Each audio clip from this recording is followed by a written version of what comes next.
from Brackley and the Mercedes Petronas AMG team as well. You've also got Banbury with the Haas team, Milton Keynes with Red Bull, and many, many more as well, all situated around what is destined to be Motorsport Valley here in the UK. Welcome one and all to Silverstone, and what an experience it is to be here. The first ever national kart racing here at this brand new circuit, built literally only a few weeks ago. It was finalised, and we are here for the first time under the shadow of the BRDC building, the Brooklands building, under the shadow of the Woodcut and Luffield grandstands here in Silverstone. Welcome one and all. Myself, Anthony Jordan, and Nicole Sutherland here for your listening delectation. We have got many races to get through. The Champions of the Future Academy program here at Silverstone. The track itself anti-clockwise, the one and only circuit I can think in karting in the UK that is anti-clockwise. It is 1,377 metres. The weather conditions, well, they're not the greatest at the moment. The wind is high, the temperature is low, but the sun is trying its best to break through here. The track, though, absolutely phenomenal. 18 turns, 7 to the right, 9 to the left, and each and every single one of those turns has a corner name, and we'll be going over those over the course of the day, because it's good to have a track with corner names again after all of my time out in Europe where it's just turn 1, turn 2. Here we got corner names again. Myself, Anthony Jordan, Nicole Sutherland here in the box. Nicole, welcome to Silverstone. Well, there's been a buzz in karting over the past couple of years, Anthony, as this track has been anticipated very highly by everybody in the paddock. This is a circuit then that has been built with some big names contributing, the likes of David Coulthard, putting some thought into the 18 turns that are out there on the tarmac. Big event then, and we are starting our day with some phenomenal racing. OKN Junior racing to kick off. Of course, these are some of the first drivers that would have ever raced on this circuit. Some history makers, if you like. Yes, certainly so. This is going to be quite something, and you have to remember each and every one of these drivers today who had put a pole position in on this circuit, the first open-wheel karts ever to put a pole position time in on this circuit. And while we're racing, they're also racing on the big track as well. You'll hear the dustle tones of V8s and screaming V12s around there. I think there's some Formula cars out there at the moment, but certainly, what a backdrop, what a setting, and what a venue that can finally play host to this championship. It's been long awaited for. I saw it appear on the calendar at the tail end of last year, and I was like, I cannot wait for this round. These are the type of days, Anthony, that I really wish I was still racing. Really wish I could put some laps in. I know you've been out in the corporate karts. You've said earlier through qualifying, and we've spoken amongst ourselves, really smooth surface for our drivers, really nice circuit, and lots of elevation change as well out there. You've got parts of the track that really do dip up and down for our drivers, especially the likes of turn number 8, that bridge corner where the drivers really do dive down a hill into a sharp left-hander, where then the circuit widens back up and they get a lovely run back up a hill. Yeah, indeed, and using that fabled old circuit here at Silverstone, where the track widens to 15 metres, where you'll have seen a multitude of your favourite racing drivers in past years go up and under that bridge and then up into Brooklands and round Luffield. And I think one of those iconic moments is Michael Schumacher, where he came in on the last lap to serve a pit lane penalty and still won the race because he crossed the line entering the pit lane. That was quite something. There is Dan Ashton, race director here this weekend. He's been promoted, Nicole. Well, there he is then on that gantry. Give us a wave, Dan. There we go. Ready to get racing, ready to send our OKN Juniors underway. Talking of OKN Juniors, then those drivers that will be out on that equal machinery, Miami engines, of course, on that Kart Republic. And there they are, being pushed off of their grid area. Drivers set off by mechanics already. Got a bit of chaos going on there on the pre-grid area just as they spring into life. Indeed, and those karts will head out onto the circuit. Let's quickly fire you through that full starting lineup then for the first race of the day. Remember, 3 races in the morning. It is Joseph Davis on pole position here in the OKN Junior category. We'll be starting alongside Lorenzo Zucchetto, Colby Patterson and Leo Livings on row 2. There's Sukmani Kira and Ashe Nagura on row number 3. Harry Taylor and George Clark on row 4, with Lucian Smith and Harley Musk rounding out the first half of the field on row 5. Part 2 of your grid then is started by Louis Radcliffe alongside Aston Martin F1 junior driver Ava Lawrence. From row number 7 we have the USA and Italy's Enzo Stambau alongside Maxim Boshov, and then row number 8 Cecil Courts goes alongside Andy Stewart, one of your F1 Academy Discover Your Drive initiative backed drivers. Rounding out your field then, 9 rows in total, 18 karts, and it will be finished off by Johnston Stewart and Oliver Brandt. Indeed. Well, we look forward to seeing how this will transpire. The first open wheel race here at Silverstone. There was previous racing here not long ago with Club 100, but we saw some frantic racing there. Now we're back here with the Champions of the Future Academy Programme UK Series as the drivers enter into the tram lines. I'm already seeing hand gestures to go around again, and I can confirm they are going round again. So the first race start has to wait just that little bit longer, Nicole. It's the first false start of the 2026 season. Well, we've got another driver deciding to enter onto the circuit Harry as Taylor. well. So Taylor there, who's under the guidance of Dave Wooder this weekend, couldn't manage to spring things into life, getting off of the grid. I'm not sure if he has managed to get going just yet. He could be potentially missing from this race start. There he is, the mechanic once more trying to spring that Miami into life. Is it going to fire up? This is suboptimal. He's on the track. No. You can't do that, unfortunately, and that kart's not going to go. And something tells me that mechanic may get a little bit of a hook round the ear and told, get off the circuit. Well, that's Russ Carter there that will just be exiting the track with Harry, who he is guiding along this weekend.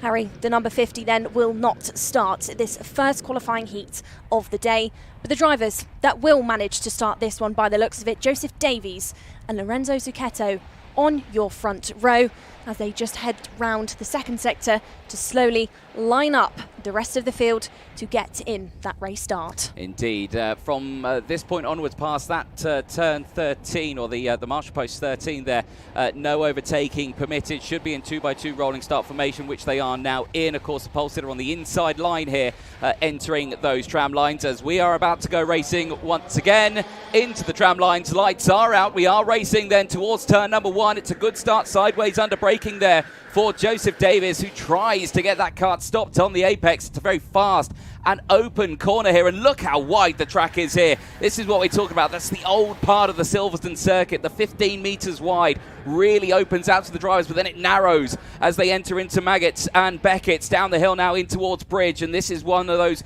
really challenging corners, very undulating, very wide on exit, very fast corner, and the drivers deal with it massively and nicely as well. In towards the next section now. This is down in towards Priory. They'll exit out of there in towards Club Corner.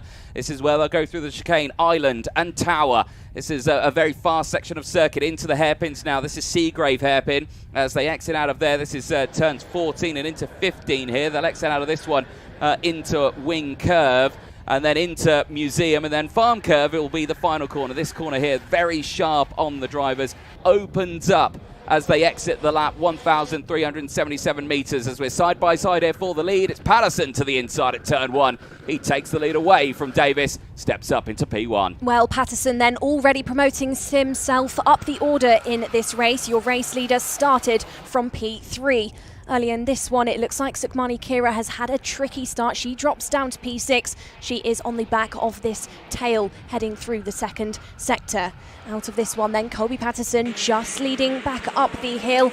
Davies, P2, right on that bumper of Patterson as they head round into the hairpin section. These drivers running all of those rumble strips on the exit of these corners, really trying to keep the circuit nice and wide, keeping that rev up in the engine. As now these two on the front of your screen, Patterson and Davies, are quite quickly being caught up by Zucchetto, Smith and Radcliffe. And I think today, Anthony, something that could play into this is that wind. Really windy out there for our drivers. I think the tow is going to be quite crucial in the stages of this qualifying heat. Certainly is, and as you were saying there, Zucchetto closing in. Of course, Lorenzo Zucchetto, known to the Champions of the Future Academy program. We saw him out in Jesolo earlier on last year in Italy. P3 in that final he managed to claim in 2025. So definitely very talented driver. Not only that, but very quick elsewhere as well. And now the fastest driver out there.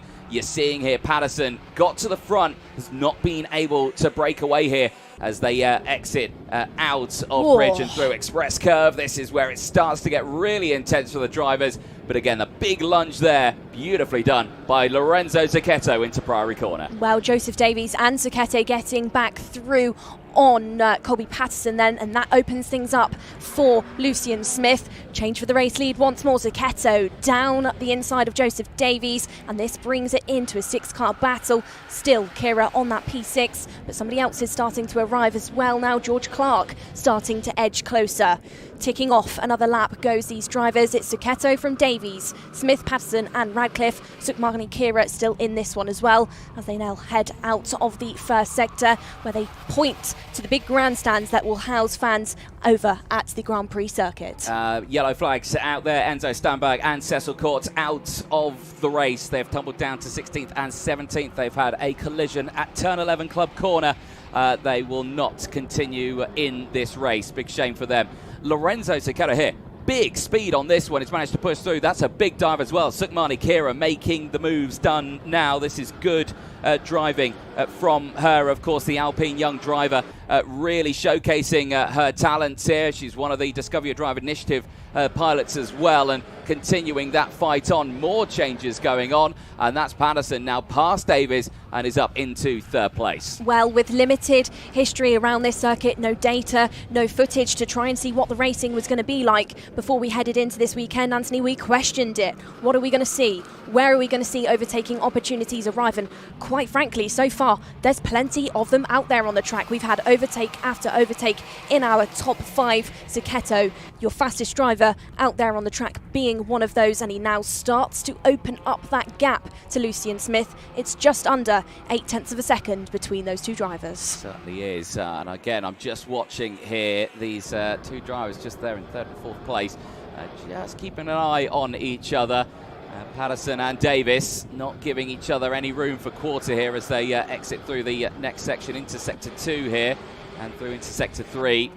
Not many chances in this final sector. You can get a good up and under move here on a driver in through the likes of Seagrave and Seaman there, but again not doing so this time around, and in doing so again Louis Ratcliffe able to just close in that little bit more. Toe is pretty massive here. Long straight, Nicole. The wind is heavy as well. It's more of a tailwind, I would say, they've got down that start-finish straight right now. Again, a lot of places where it will be a crosswind. This corner especially, there out of turns 4, Brooklands Corner. And just where it goes really wide into really thin can be very challenging. Lucian Smith down the inside is going to go for that one. Lucian Ratcliffe, I should say, goes to that move. Louis Ratcliffe, I should say, goes to that move and squares away into fourth place. Well, Sukmani Kira now is the driver on the screen that's just trying to fend off George Clark. Has passed Clark once more. These two drivers know each other well. They've both raced together, not only in the UK, but out in Europe as well. Kira holding on to this one. She is holding on to that P6 and is now trying to get back onto that back bumper of Louis Ratcliffe. This trio then not really anywhere near the front end of your order anymore. We're ticking off these laps. We're over halfway within this initial race of this weekend, and still Zucchetto managing to open up that gap. It's still over 0.8 of a second between him and Lucian Smith. Looked like Kira was going to try and give it a go there, but she is getting closer and closer. Now you can see the varied lines there, Anthony, as she just tries to hunt her way down. Down the hill she will go, goes onto that wider line to try and open up this corner and get a better run back up the hill. Uses minimal rumble strip there, looks over her shoulder, tries to look at where Clark is. Is she going to try and hang it round the outside, or is she going to try and cut back through? Not just yet, as ahead of her Louis Ratcliffe doing a stellar job to defend that P5. Indeed, George Clark as well now starting to close in on this battle as Ratcliffe has gone incredibly defensive here on Sukmani Kira. It's bringing them all into play. Kira's got the inside line now into the final corner, backs out of it and slots back into 6th place here, but that has closed them all in. Here comes the slipstream and the tow. It's going to be NASCAR style here down in towards turn number 1. Who will be the optimal line? Little bit shaky under braking there, and running wide goes Kira, but just keeps it under the straight and narrow now in towards Brooklyn's corner. They'll exit out towards again Maggots and Beckett's here. This chicane very fast, but the curbs can catch you out massively.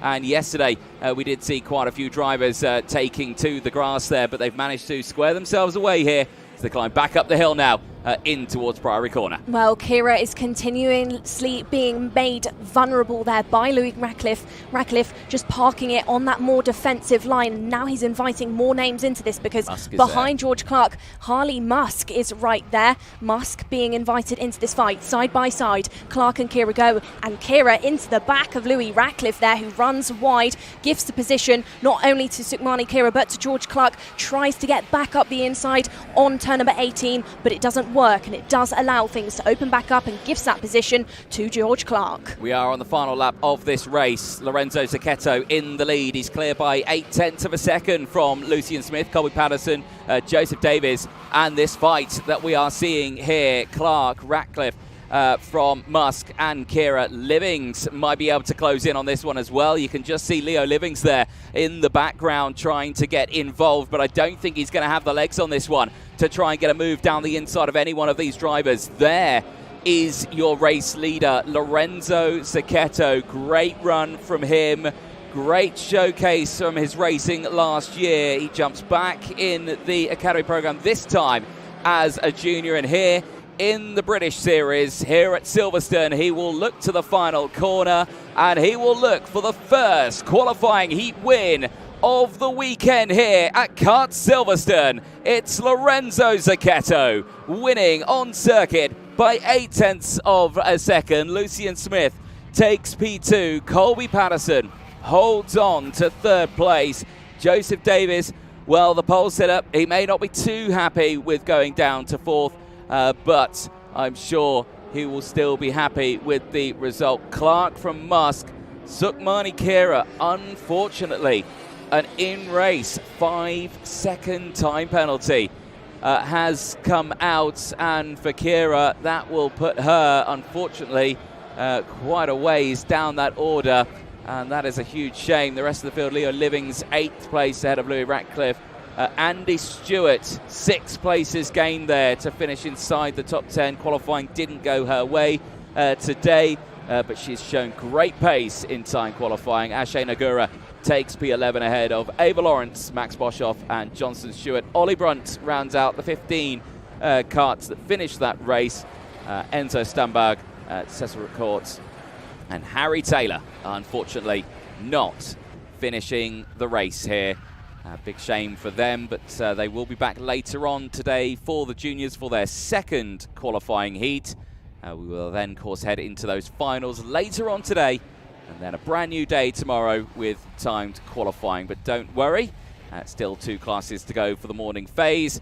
We will see the Mini 60s heading out very, very soon, and hopefully we'll be hearing down from our race winner in Parc Ferme. Nicole Sutherland has headed down there, and hopefully we'll be chatting to one of them. Well, a good start to the racing then. Calm for the juniors. And like we say, for Lorenzo Zucchetto there, it was a front row start. He managed to convert that into a race win from the outside of row number 1. Keeping track of everyone, but showing some good pace nonetheless as well. A 59.691, also the fastest driver in that session. A nicely delivered race then for Lorenzo Zucchetto. Like I was saying, for Harry Taylor, not the result he wanted, unfortunately. That kart just not wanting to start. A great qualifying for the number 50 driver. London Cup winner from Rye House in previous years, and a very well-known driver for his double overtake action at PFI at hairpin number 1 in his earlier years of racing, and great to see that he is joining us in this, but unfortunately not the greatest start to his race there. We were seeing Quite a few damaged and dented nose cones there. Of course, these drivers are under the risk of a post-race penalty, of the nose cone penalty. If that bracket has dropped, that is an undisputed 5-second time penalty that is added to the driver's tally.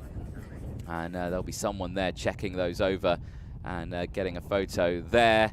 Slowly being recovered back is Cecil Court's machine, the driver from Namibia, and unfortunately not the start to the weekend they would have wanted, and that is an unfortunate one, but hopefully can recover back in that second race later on today for the juniors, which will be heading out onto the track at 1 o'clock local time on the circuit. Here's a look at some of the highlights from that race. And the start pretty calm and clear for the field here. Zucchetto on that outside line did drop back just that little bit.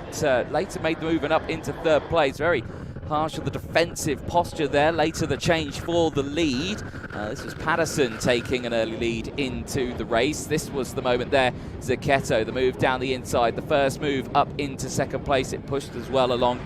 Joseph Davis back up to that. And then later at Siemens Corner, he was able to get that kart into the lead.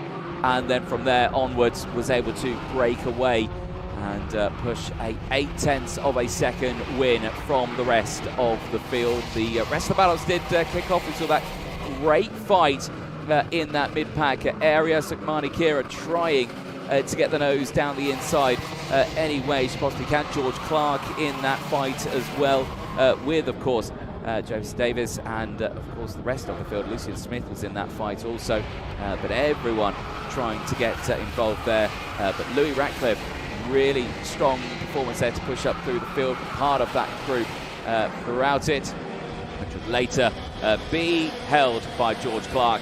He would win that battle from attrition and he would get to the front of that field. As checker flag would go out, he would head to Lorenzo Zucchetto for the first qualifying heat of the weekend in the juniors.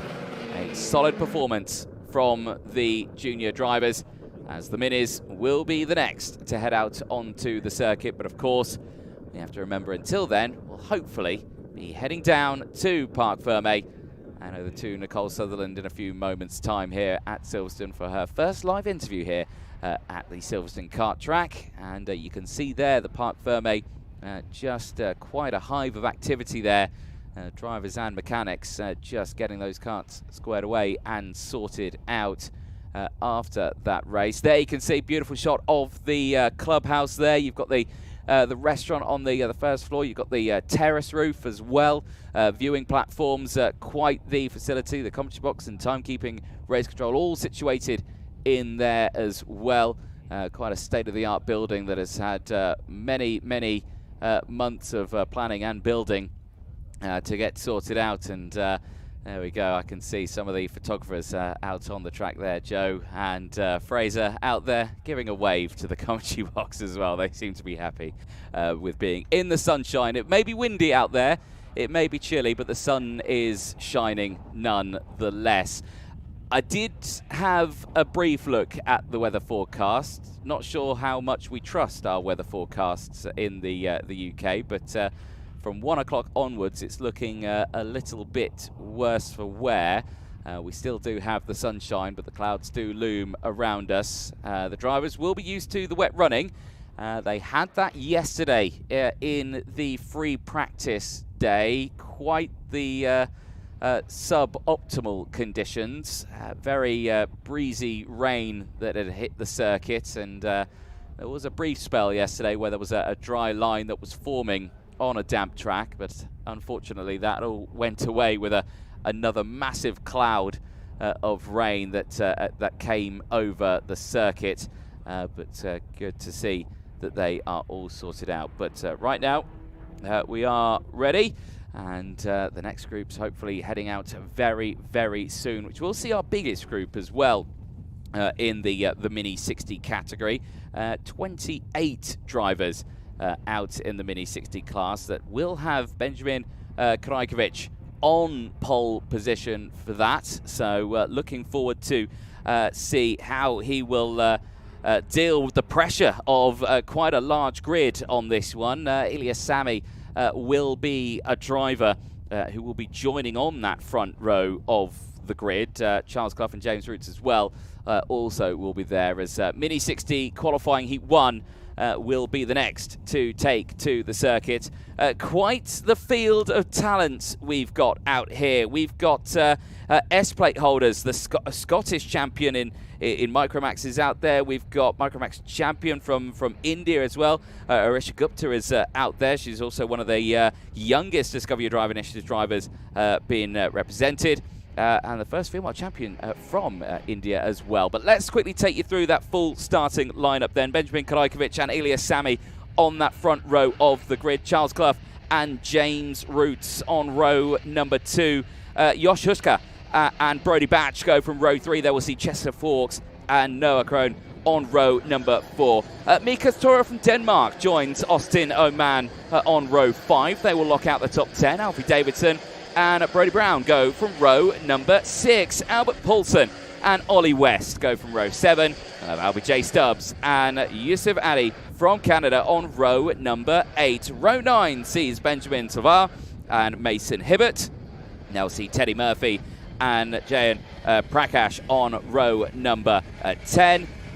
Oliver Tay on row 11, joined by Ronald Ventnor. They'll have quite the work there from row 11, but they'll see what they can do. Jack Lime and Hirose on row number 12. The last 2 rows of 13 and 14 will see Ivan Varunins and Arash Gupta, Chloe McGill and Max Ahmet, who will lock out the 28 drivers on the field here at Silverstone in Mini 60. Well, like we were saying, biggest group of drivers we will see this weekend in the Mini 60 class as they get themselves ready. Of course, rolling start for these drivers as well. And 28 of these young, angry, committed Mini 60 drivers barreling into turn 1 here at Silverstone. Certainly looking forward to seeing what can happen. I'm going to give you a little bit of time to catch your breath here. Nicole Sutherland joins me back in the commentary box, who I believe just sprinted from one side of the paddock all the way over and then up 2 flights of stairs and then into the commentary box. It's so windy as well, so I was like fighting against the wind to try and run. I felt like I was running really hard and not getting anywhere. Not getting, you were running on the spot sort of thing. Yeah, exactly. Yeah, exactly. Right, well, thankfully you are here and we are ready to go racing. You've got here just in time. And you can see Ilya Sami just saying to the field behind, right, simmer down, ease it down, as one driver very slow off the mark there at the back. That is Max Ahmet, who's just getting into his spot. Here we go then, out of the final corner. Mini 60, 28 of the finest young drivers here in karting. Let's see what they can achieve as they enter into the tram lines. It is lights out and fights on in Mini 60, qualifying Heat 1 towards turn 1. And it is Benjamin Karajkovic who holds to the inside sideways under braking as it all goes a bit petong in the background. The 988 out of the race, and that is a big shame. It's Brody Batch from the 3rd row of the grid. He's out of this race, and more coming together at that main pinch point. The 16 meters into just 8 meters really is a challenge as they dive into bridge for the first time. Well, Karajkovic there going down the hill into turn number 8 has left that door open, was leading this race, now drops down to P4, new race leader. Karajkovic knows this championship well. We see him time after time, but he's joined us in the UK for one of his first races over here. Now you can see him just struggling to try and find his feet, find his rhythm after that really, really shaky start in towards turn number 1. As big moments into the back of drivers they go, lots of bunching up, lots of that domino effect, a sea of Mini 60s trying to find their feet and all trying to battle it out to be the first Mini 60 winner around this circuit. Side by side moments once more. Ilya Sami trying to get all involved. Out of the final corner these drivers will go, and what have they done? They've given Chester Fawkes a 2.1 second gap. Josh Hushka is in P2 ahead of Toro, Paulson, Murphy and Schlivar, who's up by 11 positions already in this race. Murphy, though, up by 14. Indeed, and that is quite the start for Chester Fawkes, who started this race on the 4th row of the grid alongside Noah Krohn, and that is a very good start indeed for himself, and like you say, has broken away from the rest of the field. Davidson picking up a warning flag. Now, that warning flag does not come with an in-race 5-second time penalty. However, there are in-race time penalties. They just don't get shown via a black and white warning flag. There, though, the field really chopping and changing, and there you can see how Slavar's just gone backwards on that one. Benjamin Slavar tumbling down the order. Yes, he's still on a good run right now, but he's just gone back down to 11th place. Well, then your top three, your trio at the front, Fawkes, Hushka and Toro, all drivers then that we've not seen in the Champions of the Future Academy programme just yet, but a driver that is returning as always, Albert Paulson, currently in P4 ahead of James Roots, who now drops position and swaps around from Mason Hibbert, who's up by 13 positions already in this race. Still then, Fawkes out in the front, continuing to open up that gap. It's 2.5 seconds of Silverstone's real estate that he has to his name. As still, our field, Anthony, is not calming down. No, they're still going for it. And like you say, it's a new track for them to race on. They're excited. You can understand it. But no, they're really showcasing some great speed here as they climb up the hill once more. I did see very briefly some yellow flags out there. I'm possibly thinking, Nicole, Ilya Sami is out of this race. He has tumbled to the bottom of our timing screens. Yellow flags are out there, and I believe that is in towards the likes of turns 14. It's Seagrave that he has had the drama, and thankfully we'll hope he is okay. Looks to the inside there, and a robust way to try and get a move done. I think that might be Hirose who's going for the move there. It's a lot further back in the field here. But it's still very close in that Ultimate Pack. Basically, our timing screen cannot tell the difference between 5th all the way down to 17th place at the moment. Some switchback attempts then from our drivers, but it's still not opening up gaps. We've got a snake of karts heading round to that first and second sector as Mikas Toro, your driver in P3 with a slight gap to the driver of Hushka ahead, manages to put in that purple lap, just using the tarmac to really try and stay calm, not like the rest of the field who head down the hill in towards turn number 8, down into that sharp left-hander that then really drives back upwards towards the rest of the track, just opening up those diving moves. Still then, changes and positions being hunted down as we head almost towards that 50% mark of this first Mini 60 race of the day. Still, drivers trying to chase, trying to hunt. This is Toro and Hushka fighting it out for P2. Indeed, and they have closed in quite nicely here, but as you can see, yeah, they can try and work together in this one, see if they can close that gap up to Fawkes up ahead, but 3.1 seconds, that's quite the gap that he's managed to break away, all on his own as well. You know, we always say it that 8 wheels works better than 4, especially if you work together. It's not working together there, as Toro dives it down the inside of Hushka and takes P2 away, steps up into that second place spot as Oman sets the fastest lap of the race, who's currently there in P5. Oman then under the guidance this weekend of Teddy Pritchard Williams has been taught the 18 turns around this track, how to approach it, how to maximise things out of that TM engine and out of that Paralin chassis. These drivers at the front trying to maximise the moves out there on the circuit. Again, like we were seeing from our OKN juniors, using those rumble strips to really open up the corners as Toro there under the braking just got a little bit squiggly on that front rend, just trying to hold that wheel, trying to stay strong, but as you just saw from him, lost it ever so slightly.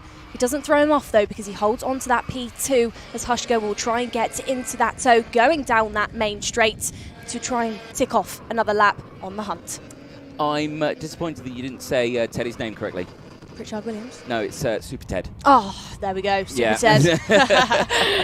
No, I'm sure he loves that nickname. Right, here we go, starting to still keep these drivers in check here. The battle just behind this one still looking quite quick. Paulson, Roots, Aman, Hibbert, Murphy, they're all in and around that area here as Davidson now sets the fastest lap of the race, and with that has just stepped up into 8th place at the expense of Murphy, who's gone down to 9th place. Still on a 10-place gain there, but still watching out for it. Big look down the inside. Roots on Paulson, gets that move done. That is into the Priory corner and has done a brilliant job there and is keeping that rest of that train just at bay. Not for too much longer though. Paulson looking down the inside. They're not close enough. Steps out of it. Then the look for Hibbert. Hibbert goes down the inside, squeezes them both wide. and that's benefited Davison there massively. Yeah, inches apart at full speed then, these four, but it has broken them up slightly as now side by side. That's Austin Oman trying to give it a go. Austin Oman then challenging Mason Hibbett into that first corner, but he doesn't manage to get that run down the main straight. Of course, the toe will be holding back Oman ever so slightly, still hunting down, and now ticks off that position, swaps out P6 for P5, overtakes Mason Hibbett. Indeed, Davison again, fastest lap of the race. He's pushing that kart now. He's closed the gap up to the leader by 6.8 seconds. Big looks down the inside there at bridge turn. And again, as they climb up the hill, Hibbett, Poulsen, Aman still fighting for position here. It's going to allow everyone behind to close in. We are on the final lap of this race as squeezed out wide, and that is how heavy that braking zone in there. And Hibbett will not be happy with that at all. Tumbles down to 10th place as Chester Fawkes right now will be heading out of that final corner, and we'll be seeing that checkered flag clear by 2.9 seconds. Chester Fawkes wins the first race here in Silverstone. A deserved win there, clear by 2.8 seconds. Mikas Toro takes P2, a 7th-place gain there. Bumps him up into that second-place spot. Jos Huschka takes P3 ahead of James Roots. Austin Aman from Mason Hibbett. Albert Poulsen from Alfie Davidson. Charles Clough and Benjamin Krajkovic. Well, I don't think the pole sitter will be happy with that one. Pushed all the way down to 10th place, but still a strong result nonetheless. Teddy Murphy, good result there. 10 places gained, puts him P11 ahead of Albie J. Stubbs in 12th place. Good to see Albie J. Stubbs here. Of course, Water Swift Restricted British champion last year, stepping up into this one, and of course the British O-Plate winner last year as well. Good to see him racing in this paddock. Brody Brown from the USA, good run there as well. 13th place ahead of Hirose. 10 places gained there to finish just inside the top 15. Benjamin Slavar does take 15th place, finishes ahead of Ollie West and Jayan Prakash, who finishes that one in 17th place. Brody Batch, a tough race there, dropping down to 18th place, demotion of 12 places. Jack Climb from Yusuf Adi, who finishes that one in the top 20. Ivans Voronins and Arashi Gupta takes 22nd ahead of Ronald Ventnor and Max Armit. Chloe McGill, tough race there, 25th place, a 2-place gain, and the retirements, Noah Crone, Oliver Tay and Ilias Sami, unfortunately not making it to the end of that race. And you can see those 3 drivers there all walking away from the marshal post there in the middle of the track, and unmistakable sounds of the cars racing on the main Grand Prix circuit there, resonating over the kart track here as the racing comes to a halt for a brief moment before the seniors head out on track. So a little bit of a cleanup underway for the next senior race that'll be heading out onto the track. But still, the sun shining here at Silverstone as we get ourselves prepped and ready to go for that next race. Again, a reminder to anyone who is watching from around the world, welcome one and all. You are watching the British Champions of the Future Academy program, and if you're unaware of what we are an Arrive and Drive series. It's basically we provide the cars, we provide the tents, the tyres and the fuels as well. We'll talk about that a little bit later on because Nicole, as quick as a dart, is ready down in Parc Ferme. Well then, as Anthony just called it, that concludes our first Mini 60 heat of the day. And Chester Fawkes, you have just made yourself the first Mini 60 driver to ever win a heat around this circuit. And what a win, 2.8 seconds. Can you tell us about that race start and tell us about what you think of the track so far? Yeah, I'm really happy, feeling amazing. I really like this track. I think it suits my driving style. At the start of the race, I just tried to get a good start. I got through the pack and then just went. And of course, this circuit, there's no pre-existing data or footage that you drivers can watch. So tell us a bit more about what you like about the track. Why do you think that it suits you? I feel like it suits me because at the start everyone just has to learn the track, and I feel like I've just learned it straight away and been able to go. Well, Chester, thank you very much. Great to speak to you. We're going to head back up then. We're going to head back to Anthony Jordan. Thank you very much, Nicole Sutherland, down there in a very windy looking paddock and a very noisy one there with the beautiful backdrop there of the car circuit. As there you can see clean-up operation underway here at the Silverstone circuit just ahead of the next senior race. Let's take a look back at some of the highlights from that race. Well, the start of it quite frantic. Some of the drivers getting caught out from the word go, including Benjamin Krajfich. Look at that moment there, very sideways under braking Charles Clough into the back, and there you can see Brody Batch tumbling right to the back of the field. The driver who started this one on the third row of the grid, out of the race. Later, big moves in that early phase, the big sends into Bridge Corner. Later, you saw the charge there of Albert Poulsen stepping up through the field, and of course for Chester Fawkes able to get into that race lead on lap 1 from the 4th row of the grid. That chicane as well, Maggots and Beckett's providing a challenge for the drivers, especially trying to go side by side at the start of those races. Certainly a single file line through there, but certainly a challenge that they will have to deal with. Other moves that have happened thick and fast throughout that one, as well as drivers pushing their way through. Mason Hibbert getting involved. He would later, unfortunately, suffer from that moment down at the Priory curve, and unfortunately would tumble himself back into 8th place. This was a change to 2nd place. This was Mikas Toro of Denmark getting that move done, stepping up into P2.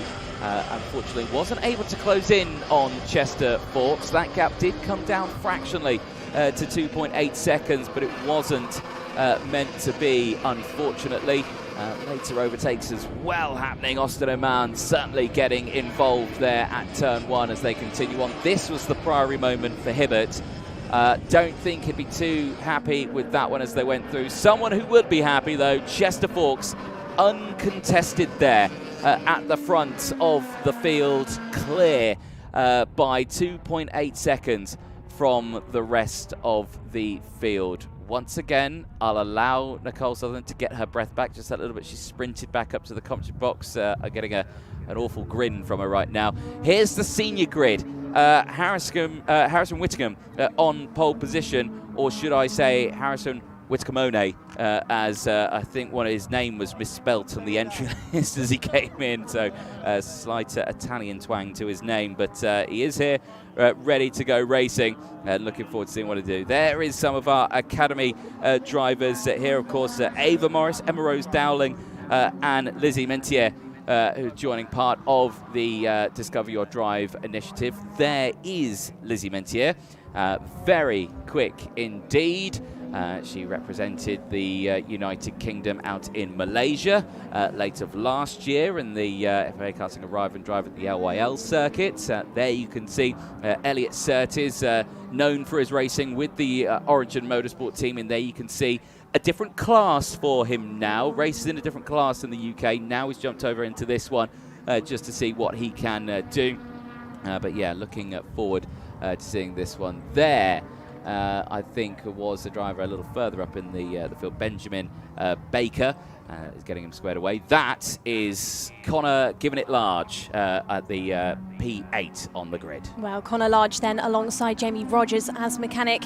You're noticing a lot of drivers in this field have mechanics, that have previously raced. We had Eddie Matthews, he's helping along Lizzie Mentier, Max Littlewood in there as well. So actually many of these drivers being coached as well as mechanics. The same goes for Emma Rose Dowling, who has Marv on the tools this weekend. For the life of me, I don't understand it. It's like 8 degrees, but there's always a mechanic in shorts on a karting grid. I do not understand it. Everyone else is fully wrapped up with woolly hats, and there's a a man out there in shorts. Right, we'll have to get that one squared away, but it's Ava Morris's mechanic, so you can trust it's probably in good hands that he knows what he's doing. So let's see what will happen then as they getting themselves ready to go for this one. OK and Senior. Yes, it's not the biggest grid out there, but still, I'm sure they will provide some entertaining racing for us here at Silverstone. Nicole, predictions? I have no idea on this one because, again, first time we're going to see this class race here. Well, there might not be many on the grid, but it's a good quality grid out there. And actually, all of these drivers have raced each other previously in the UK and in Europe. So I think this is going to be an exciting one. OK and Senior, their first qualifying heat of the day, now coming up. Hold your breath for this grid. It might take us a while. Harrison Whittingham starting it on pole position, joined by Ava Morris, Noah Barham and Emma Rose Dowling will go from the first half of the field. Part 2 of your grid then, P5 and P6 will be Lizzie Mentier, driver previously part of the Alpine F1 Race Her programme. She's starting alongside Benjamin Baker, who's under the guidance this weekend of Russell Carter, as well as Louis International Westover. The fourth row of your field then, Elise Surtees will start alongside Connor Large. 4 rows in total, then 8 drivers to head us into this OK and Senior qualifying heat, which we are expecting some busy starts. We saw really spectacular stuff from our Mini 60s just a moment ago, and I'd say we're going to get very similar stuff from our seniors, all on that IAME and Kart Republic machinery. Indeed. Some very loud karts out there, Nicole. They sound remarkably like minis out there. When I was interviewing Chester Fawkes, I had Formula 4, I think they were one of the XL Formula 4 cars zoom past me on my left, and I completely lost my chain of thought because it was that loud. I say there were some loud cars here yesterday. I'm not sure what one of them was. I think it was a Civic that was out there with a blown exhaust, and it was the loudest thing I'd ever heard.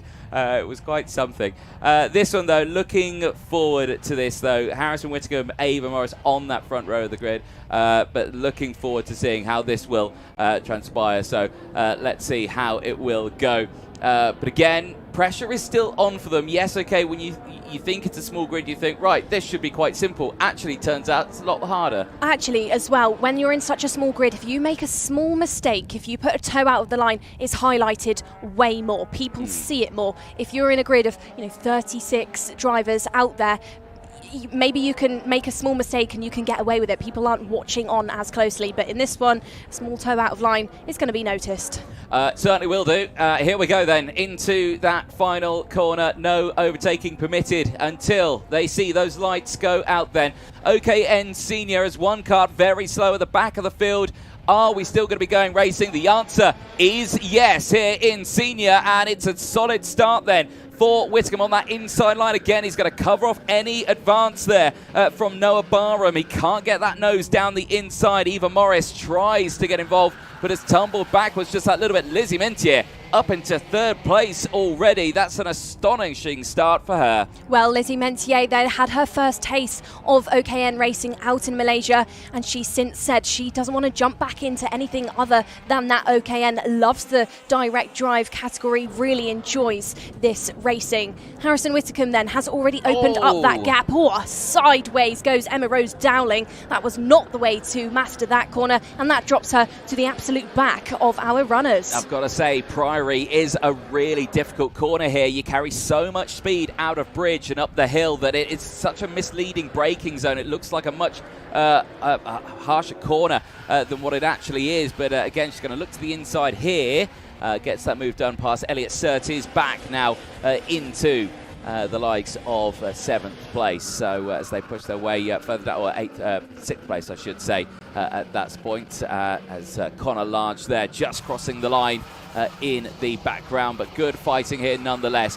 Whittingham's broken away here, Nicole, clear by 0.6 of a second, looking pretty comfortable there. Well, going into this weekend's racing then, Anthony, we've been talking, there's no advantage for these drivers. Of course, this is a new circuit for everybody in the field, and of course all of the machinery is equal for these drivers, but what Harrison has got is that experience from 2025 where he raced the OKN category. He raced it at Pier 5 in 2024 where he came P5 in the OKN World Cup, so he does know what he's doing, and he's using that to give himself a second gap out there in the front. Yeah, indeed, and that gap is just increasing lap after lap here. However, someone who's got the clear air and looking faster is Connor Large in 8th place. He's the fastest driver out there with the fastest lap. I say that has just been taken away. Eva Morris now has it, 59.745. They're looking back now towards qualifying pace at what they were doing earlier on this morning, and there it is on your screen. The evidence there just showcasing she is pushing through this field now, back and closing in on Lizzie Mentier, but the gap is still very, very challenging nonetheless. Barham, I would say, looking like he might be under a little bit of pressure here, Nicole. Not closing on Whitcomb. You can see how that can... The look of a driver, or the state of a driver when they can see a driver breaking away in front of them, really puts them into a set of like, oh, what's going to happen here? And then you get that feeling of drivers are closing in behind you. It puts you in a danger zone. Right now, Barham's in that. He's dealing with it well. The gap has closed down a little bit here. And you can see now the drivers behind really trying to keep up. And actually, Barham's done a really good job there. He's closed the gap down even more. Yeah, out of the final corner, you could just visibly see as well that he looked really steady, really comfortable compared to Mentier, who now finds herself under some pressure, under the cloud of Eva Morris. Eva then is a couple hundred miles away from home. She comes from Devon, down in the southwest of England. Eva started at a track previously owned by Nigel Mansell, who would have competed over on the Silverstone Grand Prix circuit those years ago. Dunk as well. Eva, that is her home track, and I actually remember when she was just a cadet. Now though, she's in this senior field. She's in one of the premier fastest categories that you can get, and is also starting to dabble her toe in and think about the world of circuit racing. Did actually do a GB4 test not that long ago, so is hoping to maybe one day be over on that big circuit. Yeah, indeed. Racing maybe at the same time as some of our old friends on this track. Yeah, great to see that as well. And Dunk's great circuit as well down in the south. Under a little threat now and then from the local surroundings of it as well. It's one of the 2 circuits, I think, in the south of the country that are under threat at the moment. I know Clay Pigeon is a circuit that's under threat at the moment 2 as home well. tracks. 2 home tracks under threat. And when we see these brand new circuits like Silverstone being created, you'd never want to forget that the home ground of some of those great drivers in the past, where they really cut their teeth in the world of motorsport. Ooh. Big lunge into Priory there for Lizzie Mentier. Nailed it on the brakes there. I'd say that was the perfect braking spot for that borderline hairpin there out of turn number 10.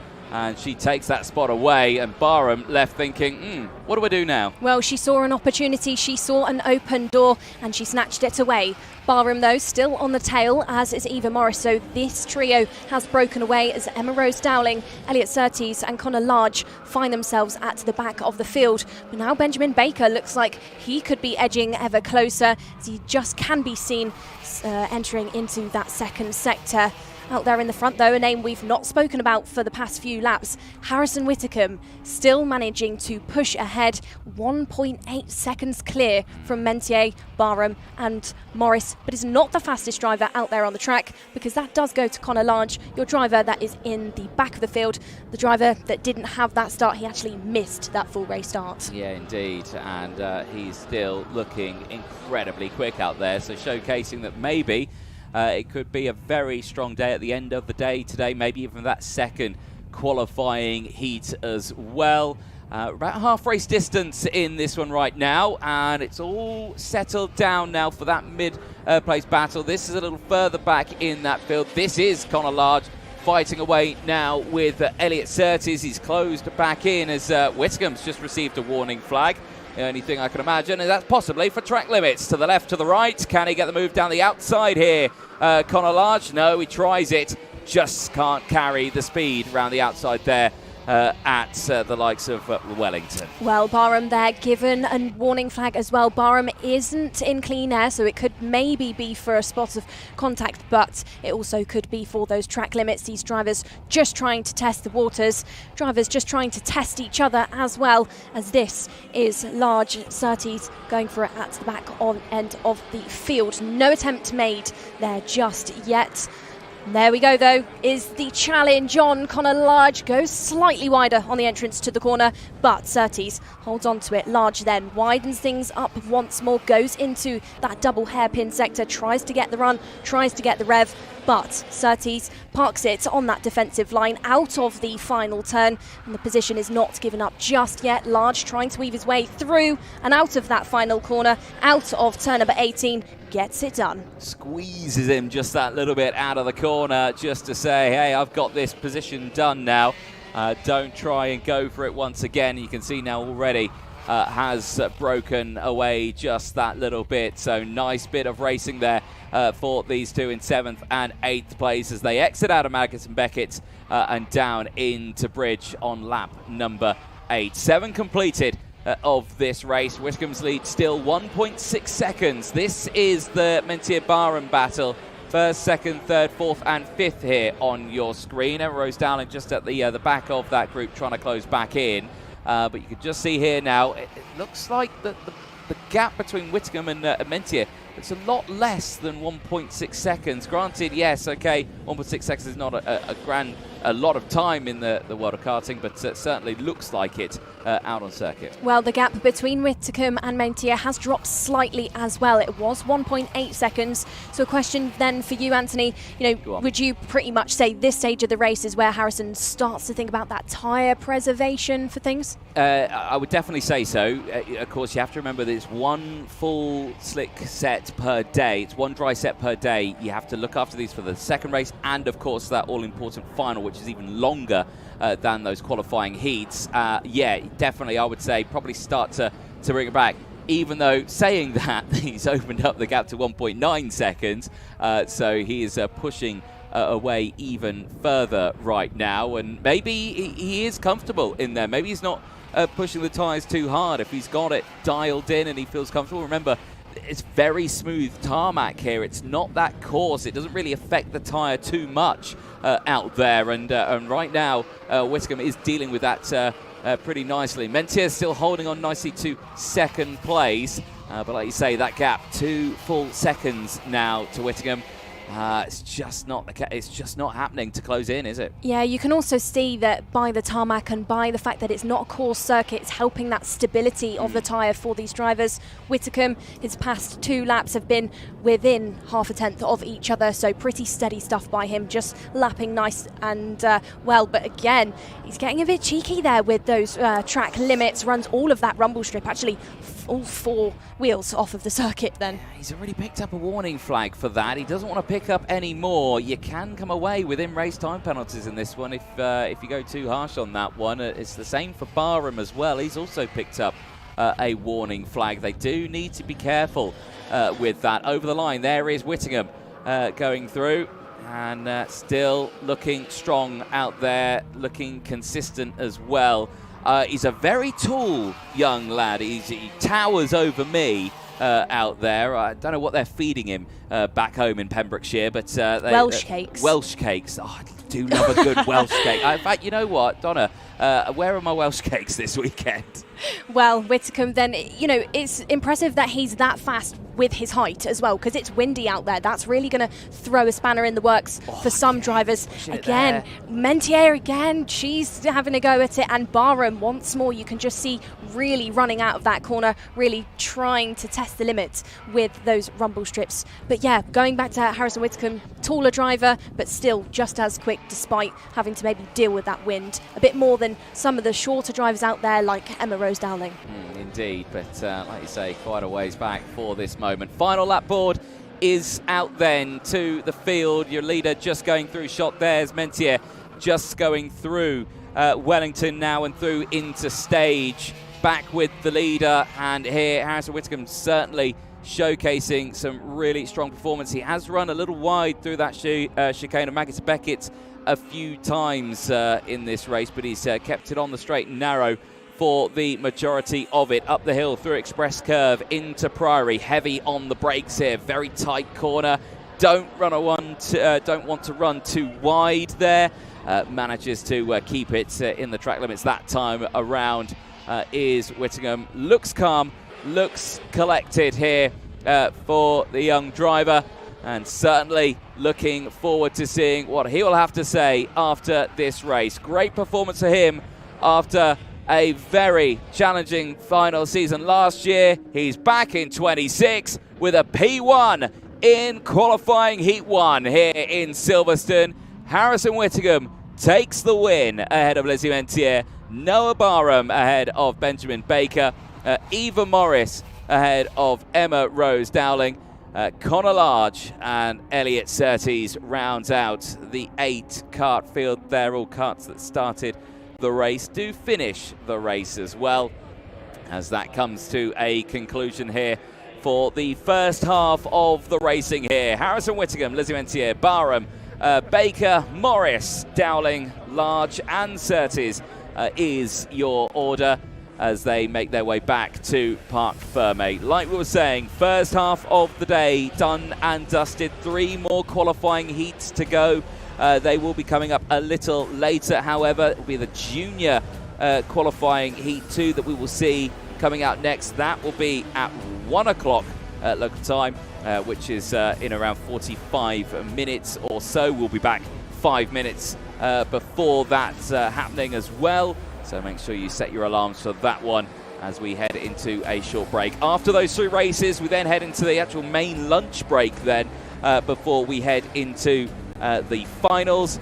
They will be on track, junior, mini, senior, starting at 3 o'clock local time. So again, make sure you set your alarms for that one. In between now and then, though, we'll be heading down to Parc Ferme. The live feeds here. Nicole Sutherland chatting to our race winner from that one. Hopefully, those tyres all okay for the drivers. Hopefully, they're not pushing those too hard in these early stages, but they look pretty good to me, those tyres, from what I can see. So nicely done for them at the end of their first qualifying heat. Darren Clark there, one of the technical guys here this weekend, just checking the nose cones of the drivers before they head onto the weighbridge, but looks to me like they are all good. No post-race time penalties. Here's your highlights from that one. And again, decent start. That inside line definitely working out. Very tricky to get that braking zone right, though, as well. But let's see how this one will go for them over the course of the rest of the days. That moment there, unfortunately, Emma Rose Dowling a little bit sideways there, under braking into Priory. Again, very tricky braking zone, very challenging for a driver. Unfortunately, that did tumble her back into that order. She did recover back to 6th place, so that was okay. Lizzie Mentier, great little overtake there up into 2nd place. Nailed that braking zone and managed to get that kart up into P2. Was unable, though, to close in on Harrison Whittingham, who was a little further away. The great little fight here, Connor Large and Elliot Surtees. Yes, it may have been for 7th and 8th place, but still having quite the battle out there. Finally done and dusted out of the final corner. Connor Large just slamming that door closed as across the line, Harrison Whittingham would take the first senior win of the weekend as they made their way back into Parc Ferme. And as we mentioned, of course, that brings the first half of the racing here to a close. There will be the second qualifying heat, so it'll be starting in around 45 minutes or so time. And we'll be heading down to Nicole Sutherland. After Nicole, of course, we'll be going into that break. And then, of course, those finals later on today. So far, the weather is holding. We'll knock on wood. We will cross our fingers, but the clouds still looming. I believe we are ready down in Parc Ferme, so we will head over now to Nicole Sutherland. Well then, your 3rd heat winner of the day so far looks like Harrison Whittingham. Harrison, great pace from you yesterday, this morning, qualifying, and now within that race as well. And maybe not to state the obvious, but to be the first driver in a senior class to win a race around here must be a great feeling. Yeah, it's amazing. I mean, I've been on this kart quite a lot, so I know it quite well, and it just feels good to drive away and be able to do it on the greatest stage. And you're an experienced driver, you know how to tame the torque, tame the speed, and you can get a bit technical with it. So tell us about what the track is like itself, what each one of those 18 turns are like. Yeah, it's amazing. I really love the elevation. There's good bits to it. I love the chicane. You got to keep an eye out for track limits. But honestly, the track is amazing. I think it's the best in the UK. Well, Harrison, we'll see you later on once more. That's Harrison Whitcomb then, your OKN Senior Qualifying Heat 1 winner. That concludes our first rotation of racers. Anthony Jordan, back over to you. Thank you very much, Nicole Sutherland. Yes, indeed, good to hear there from Harrison Whittingham, and I'll be down in that paddock later on to collect my Welsh cakes. Right, like we were saying, we are going to take that short break now. We will be back very, very soon at hopefully 5 to 1. Where we'll be on track for Heat 4. Juniors out next, minis, then seniors for those second races. And then, of course, those all-important finals starting at 3 o'clock. From myself, Anthony Jordan, and Nicole Sutherland, we'll see you in 40 minutes' time. Well, welcome back, ladies and gentlemen, to the British Champions of the Future Academy Programme, round 1 here at Silverstone. In 2.5 minutes' time, we'll be back racing with the first of the junior races coming out for qualifying Heat 2. A very busy race earlier on for the juniors, which did see quite a few spills in that race, but it did see Lorenzo Zucchetto taking the race win, ahead of Lucian Smith and Colby Patterson. Joseph Davis, the pole sitter, unfortunately dropping down to 4th place. No matter that, he's got another chance to see what he can do in this one. And there you can see Lorenzo Zucchetto, who's starting this one on the front row of the grid. They're all calm and ready. There is Leo Livings. He's primed and ready to go there. Just behind him, Ashay Nagura also primed and ready to go. And last few words of encouragement from the mechanic there. George Clark as well. Really strong race in that one. Did gain 3 places. Finished P5 earlier on. Looking forward to seeing what he can do for this one. Harley Musk as well. Similar story. Gained good places there. 4 to be in total. And managed to push his way forward. Ava Lawrence there in the number 15. Again, also good race inside that top 10. A 2-place gain. Certainly a nice result at the end of the first race, Nicole. Yeah, Max Boshov then shortly behind Ava Lawrence. Boshov then in that previous race did try and push his way through the field. We saw a bit of a trend in our junior qualifying Heat 1. We saw a number of front fairing penalties go out to our juniors. Then on the back of the field, you just saw Ollie Brunt. Ollie Brunt then in one of his biggest races in career so far to date. This is the back end of your order, and that's Johnson Stewart there, younger brother of Andy Stewart, who's also in this OKN junior field. There, the number 18 on your screen is Cecil Courts. Courts then had a DNF in the first heat of his racing this weekend, so we'll be looking to try and push his way through the order in this last qualifying heat for our juniors. There on your screen, further up in the order, Louis Ratcliffe. He's under the guidance of Miles Barthorpe. Barthorpe there is a previous champion in Britain in karting, so under some good guidance. There's Harry Taylor. Taylor is a big name in this field who needs a good race after a DNS earlier on this morning. Yeah, didn't even get started. In fact, his mechanic was borderline going to push him round the lap to get him going in that race. Unfortunately, wasn't meant to be. Sukhmani Kira there, tough race earlier on, tallied 10 seconds of time penalties, unfortunately. I think one was a nose cone, one was a moment out on track. Lights go green on the pre-grid. OKN Junior qualifying Heat 2 for the Champions of the Future Academy Programme, conjoined with F1 Academy, is ready to head out on track for their second race of the day. And like always, let's take you through that full starting lineup. It is Joseph Davis on pole position. Came away with a lovely signed Mercedes cap earlier on after that qualifying. We're joined by Lorenzo Zucchetto alongside Colby Patterson and Leo Livings on row number 2. Sukhmani Kira and Ashay Nagura on row number 3. Harry Taylor, like you mentioned, did not start earlier on. Hopefully that engine has fired up this time. We're starting along George Clark and Lucian Smith and Harley Musk around out the first half of the field on row 5. Part 2 of your grid. Row number 6, it's Louis Ratcliffe alongside Aston Martin F1's Ava Lawrence. Row number 7 then, your top 14 is looking like Enzo Stambau, who needs a good race after a DNF earlier on. He's starting alongside Max Boshov.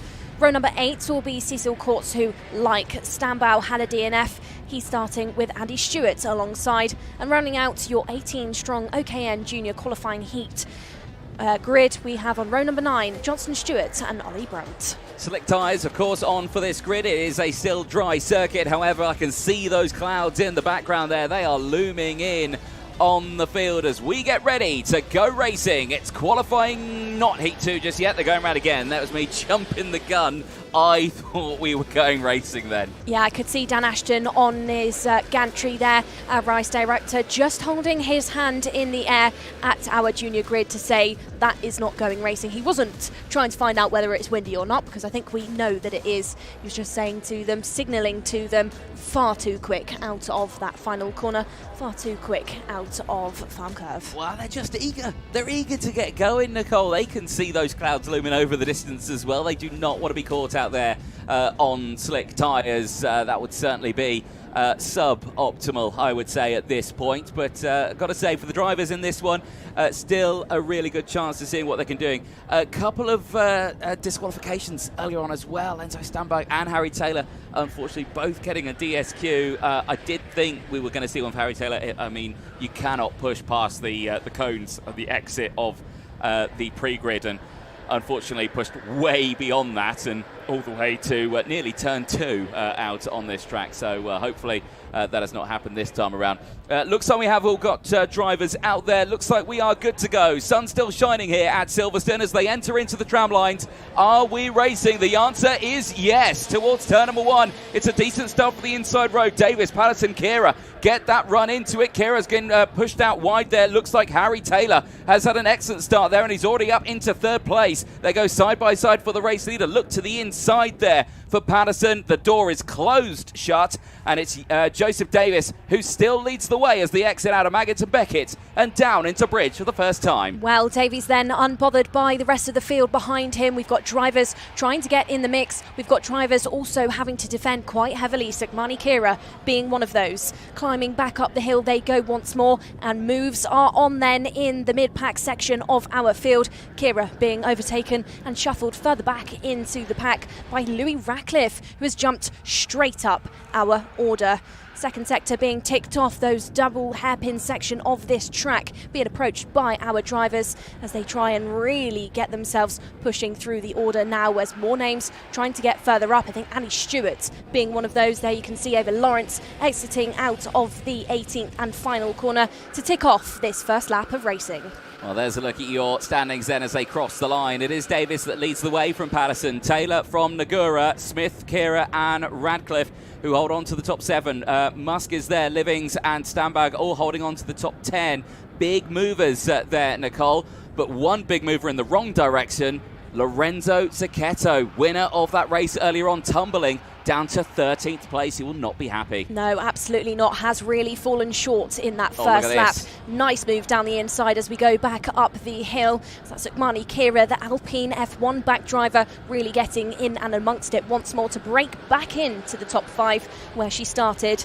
The other Discover Your Drive back driver, Ava Lawrence, also trying to get all involved in the mix. And there's the other name backed by the initiative as well, Andy Stewart, going for a move down the inside at that second hairpin and gets it done. Andy Stewart, of course, racing with brother Johnson Stewart. We saw them out first time this year back in Valencia as off the track, and an unfortunate run into the pit lane. Don't go too quick there, Andy, and oh, that's such a shame for her, and she's going to tumble down the order.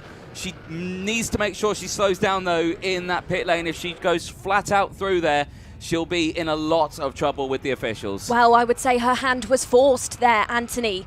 Ava Lawrence then 5-second penalty for her, so not the start, not the middle parts of this lap she would have wanted. She will tumble in and around to about 17th place as it stands.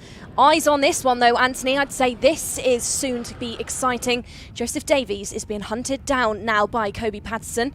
Patterson ticks off the first hairpin, gets a nice run in that short straight that splits up the first and second. We'll head out of that final sector, still in a strong suit. Using that rumble strip, we'll use the toe also down the main straight to get onto the back tail. This is a nice little fight going on now into the first corner they go. As you're giggling there, Anthony, is that at the 15 mile an hour sign? I just noticed the 15 mph sign in the background. I say these drivers are definitely not doing that. Right then, look at that nice little up and under there from Sukmani Kira. That's just past Harry Taylor there and into 3rd place. beautifully done out of turns number 4. It's a reaction, though, for Harry Taylor. He's going to have to defend here in bridge from Lucian Smith, who's going to try and get a move down the inside here into Priory. Looks for it, under braking. And Lucian Smith there, brilliant dive, gets up into 3rd place. Kira now with that clean air, Nicole, has just set the fastest lap of the race in that previous lap. Now with the clean air, look at, she's already broken away massively.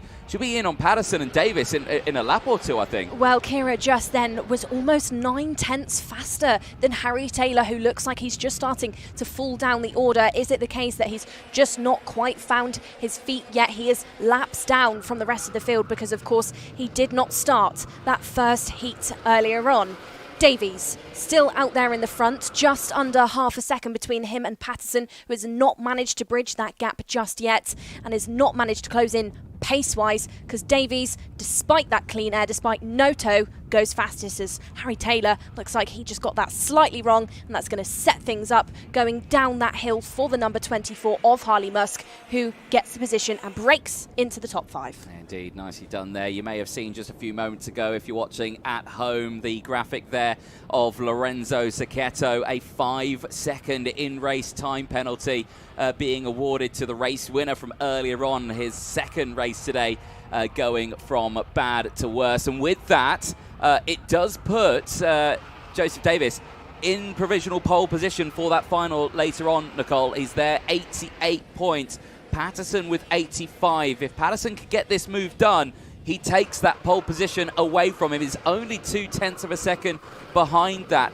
The only question is Sukmani Kira. Yes, okay, the gap is 2.1 seconds, but she's looking very quick. She is the fastest driver out there, and she is closing that gap and continuing that trend now. Well, this is the first round of 4 in this series, so there's that pressure of every driver out there on the track is trying to show what they can do. This is not about numbers, it's about talent out there, and I would say they're also trying to be those drivers to get those pole positions going into the final, because they'll be the first pole sitters for finals round this track. We have not seen a large-scale event here at Kart Silverstone so far since its build, so that's an extra element of pressure for these drivers.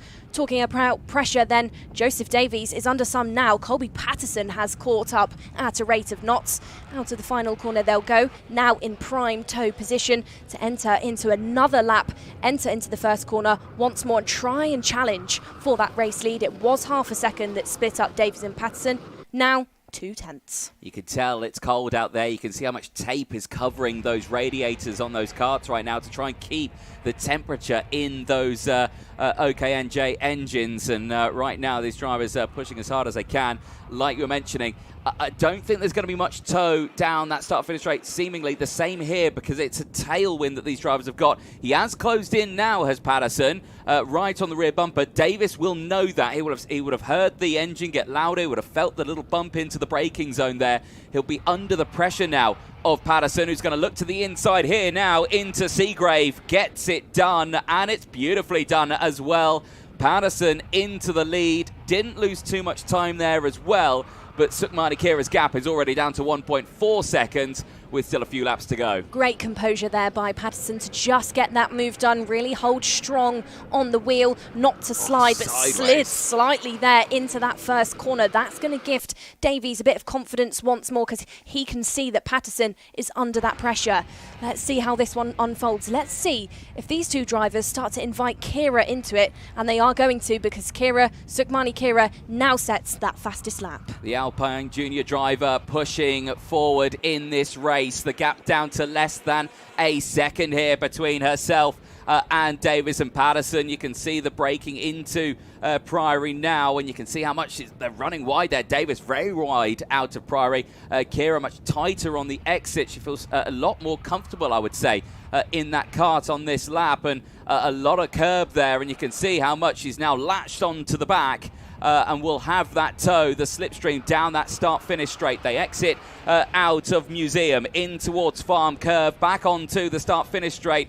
How much will that toe affect as we go onto the final lap of this race? Patterson leads the way. Davis under pressure from Kira. Yellow flags are out there. That is into Priory. One kart not going around anymore. We'll try and figure out who that is for the moment. But right now, Davis under a massive amount of pressure from Sukmani Kira just behind, in towards bridge then. Big braking zone here. You can carry a lot of speed, but you don't want to slide on the exit here because it's a long run up the hill. Kira communicates with Davis to say keep going, but she throws the dummy, sends it down the inside of Priory and into second place. Beautifully done by Sukmani Kira, but has she run out of time here to do anything on Colby Patterson? I think the answer to that is yes. With only a couple of corners to go, Colby Patterson, who came away with a third earlier on today, is going to look at a win in this one, and with that will secure pole position for the final here in Silverstone. Colby Patterson wins race 2 for the OKN junior class. Kira will take second place ahead of Davis. Smith will finish ahead of Musk. Taylor takes 6th. Clark, Zacchetto, Radcliffe, Lawrence, Livings, they all cross the line now. Andy Stewart recovers back to 12th place after her pit lane excursion from Boschoff. Johnson Stewart from Stangbau, Brunt and Kreutz, and I do believe it was Ashay Nagura, unfortunately, who was involved in that incident at Priory, where that has unfortunately resulted in a DNF, and I believe that is a second DNF. No, it's not. It was a good race earlier on, actually, for Nagura earlier on. 9th place in the first race. Unfortunately, a P18 here. Helps him down that order quite considerably. There you can see your classification just going up over your screen. But Patterson taking the win, and with that does secure pole position for the final later on today. 2 more races coming up for you in the meantime, with Mini 60 and the OKN senior class heading out on circuit. Before that, we'll be heading down, of course, to Parc Ferme and over to Nicole Sutherland as that clean-up operation gets underway. There you can see Ashay Nagura from Namibia just walking back to the paddock, and tough result there, but still we can hope that that final later on can result in a better run in that one. But that is the juniors done and dusted for now until that final, which will be on track at 3 o'clock. Our next race heading out on circuit in 5 minutes time, and that will of course be the Mini 60 category. That will see 28 drivers on that grid. Let's take a look at some of the highlights though from that race. There were plenty to talk about, and that start very interesting. You can see again that inside line just kind of bumping up into each other, and see Harry Taylor got the benefit of that, stepped up into 3rd place in the early part of it. Davis had a good strong lead in that early stage. Later was caught up from the rest of the field. All eyes though definitely on Sukmani Kira in that one. Big lunges all the way throughout. This was one of them. The part of the number 31 machine stepping up firstly into 3rd place, later moving on into 2nd, fighting for 1st place. Other battles, this was Andy Stewart going off. That was an unfortunate moment there, which did result in Lorenzo Zacchetto getting a 5-second in-race time penalty. Andy Stewart did come away with a warning flag from that incident, I suspect from going just that little bit too quick in the pit lane to enter back onto the circuit. Frustration kicking in there. There was that change. Beautiful move down the inside. Sukmani Kira on Davis. That got her up into 2nd place.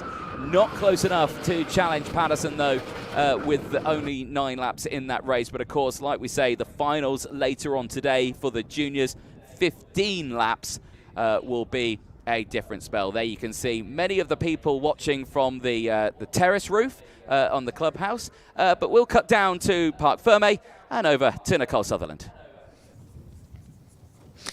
Well then, back down in Parc Ferme, a pretty windy Parc Ferme, I must say. Colby, good race win there for you. That heat, 2nd heat for you.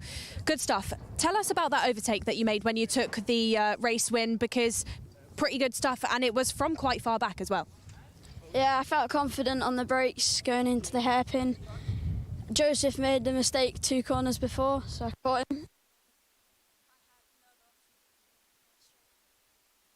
And this circuit, of course, is, you know, for many drivers, well, every driver, nobody's raced on this yet. Some drivers have had a few laps in previous to this weekend. But tell us, from your perspective, how does it compare to maybe some of the other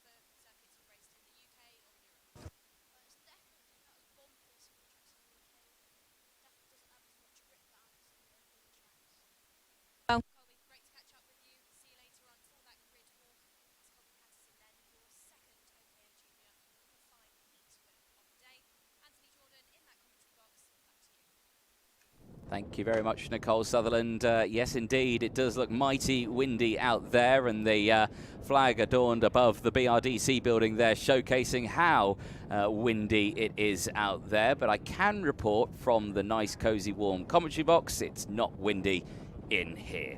And I'm sure a lot of people will now hate me for saying that one. Like we say, good to see that from the juniors. They are done and dusted until their final, but don't worry, they'll be back out on track like we said earlier on at 3 o'clock. We will be seeing the Mini 60 category heading out onto the track next, 28 of them fighting for their chance to start on pole position for their final later on today. And let's quickly remind you of those results from that first race earlier on. There was a sizable amount of penalties, unfortunately, that did go out to drivers that did put them down in the field. But your main protagonist in that one, Chester Fawkes, coming away with the race win. A great run for him. Of course, last year came 10th in the Water Swift category in the British Kart Championships.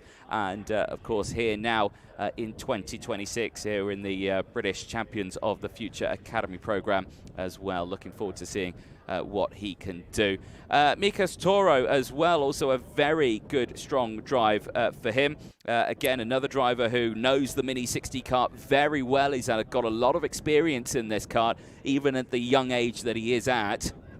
Raced a lot over at home, and then of course coming over here to the UK, so really curious to see what he can do in this second race. Josh Huska as well, Jos Huska I should say, having a really good run, and again also a very strong driver, P3 in the Nordic Challenge back in 2025 in the championship, so again a strong contender and knows what he needs to do in this one as he starts this one a little further back in the grid. P5 for him out on circuits, and we look forward to seeing what he can do.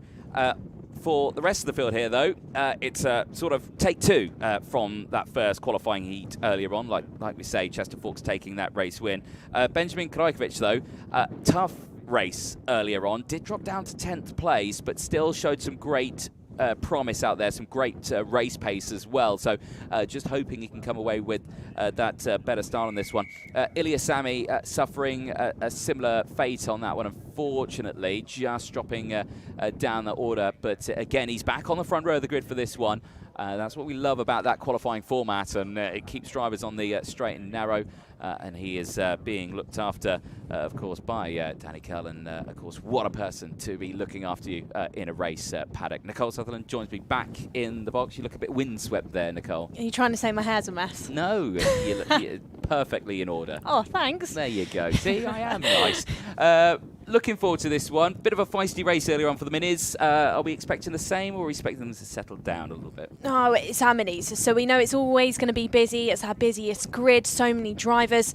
And now I would expect, actually, because some of your field will be trying really hard to stay at the front, like Krajkovic, like Sami, who had misfortunes in that previous race. They're going to be looking to stay up there now, and I would probably expect to see some more defensive postures being thrown into the works here as drivers really try and grab some points for those finals later on. Yeah, indeed. Mini 60 then, qualifying heat 2 is engines on as they head out onto the circuit. And let's quickly fire you through that full starting lineup. Back on that front row after dramas earlier on, Benjamin Krajkovic and Ilya Sami. What can they do this time around? Charles Clough and James Roots will go from row number 2.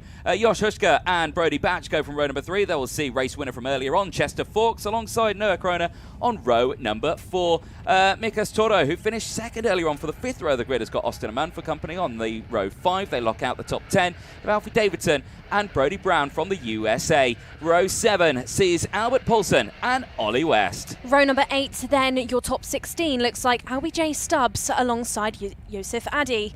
From row number 9 we have the smallest and one of the youngest drivers here this weekend, Benjamin Schlivar alongside Mason Hibbert. 10 will be Teddy Murphy alongside J.M. Prakash, and then from row number 11 is Oliver Say alongside Ronald Ventnor. 12 will be Jack Climb with Hiro Say, and then from 13 it's Ivan Vanonis with Arshi Gupta. Rounding out your 14 rows in total, Chloe McGill will start alongside Max Armitt. Indeed, busy grid on this one, 28 drivers. If you are just joining us and you're wondering, what am I watching? Well, you're watching the Champs of the Future Academy program, an Arrive and Drive series, basically allowing drivers to get a real good platform to showcase what they can do at a much lower cost of racing. Also, of course, it is backed by F1 Academy, 3 young ladies who will get that opportunity to get up that ladder of racing. Unfortunately for one driver, it's not going too well on that one. That's the 852 machine. Josh Husker. Josh Husker out of the race, and I was saying he had a good race earlier on. Now, they can attempt to get that restarted for the start of this race. They have to do it in a safe spot, of course, but that's not where he wants to be at this moment. Basically, right now, so far, these drivers have already had one qualifying heat. The winner from that qualifying heat won 50 intermediate classification points. The winner of this race will also get 50 intermediate classification points, and it goes down from there, 44, 41, 38, 36, etc., etc.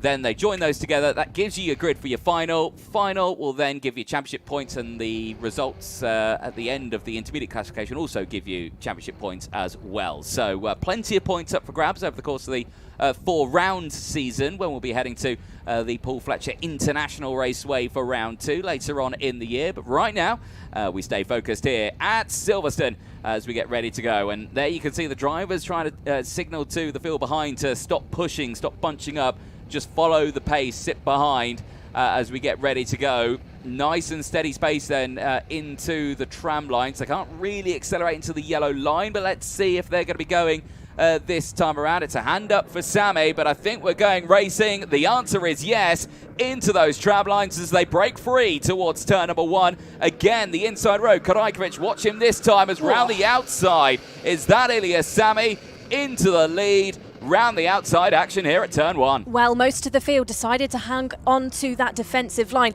Sammy saw it. He saw that he had more room to really keep that pace nice and high, and look what he's now done for himself. He's got some absolute real estate to the drivers behind. 4 karts break away at the front, but it looks like we've had some busy stuff at the back end of our field. I think we could have even lost a couple out on towards the grass. Well, Austin Aman is having a moment out there, I believe. He has not come through the sector, and that is a big shame for the young Briton who is still there, stranded out on the circuit. For the rest of the field, though, they've got going. It doesn't look like Josh Husker has got going either. That is a big shame then for the driver representing the UK.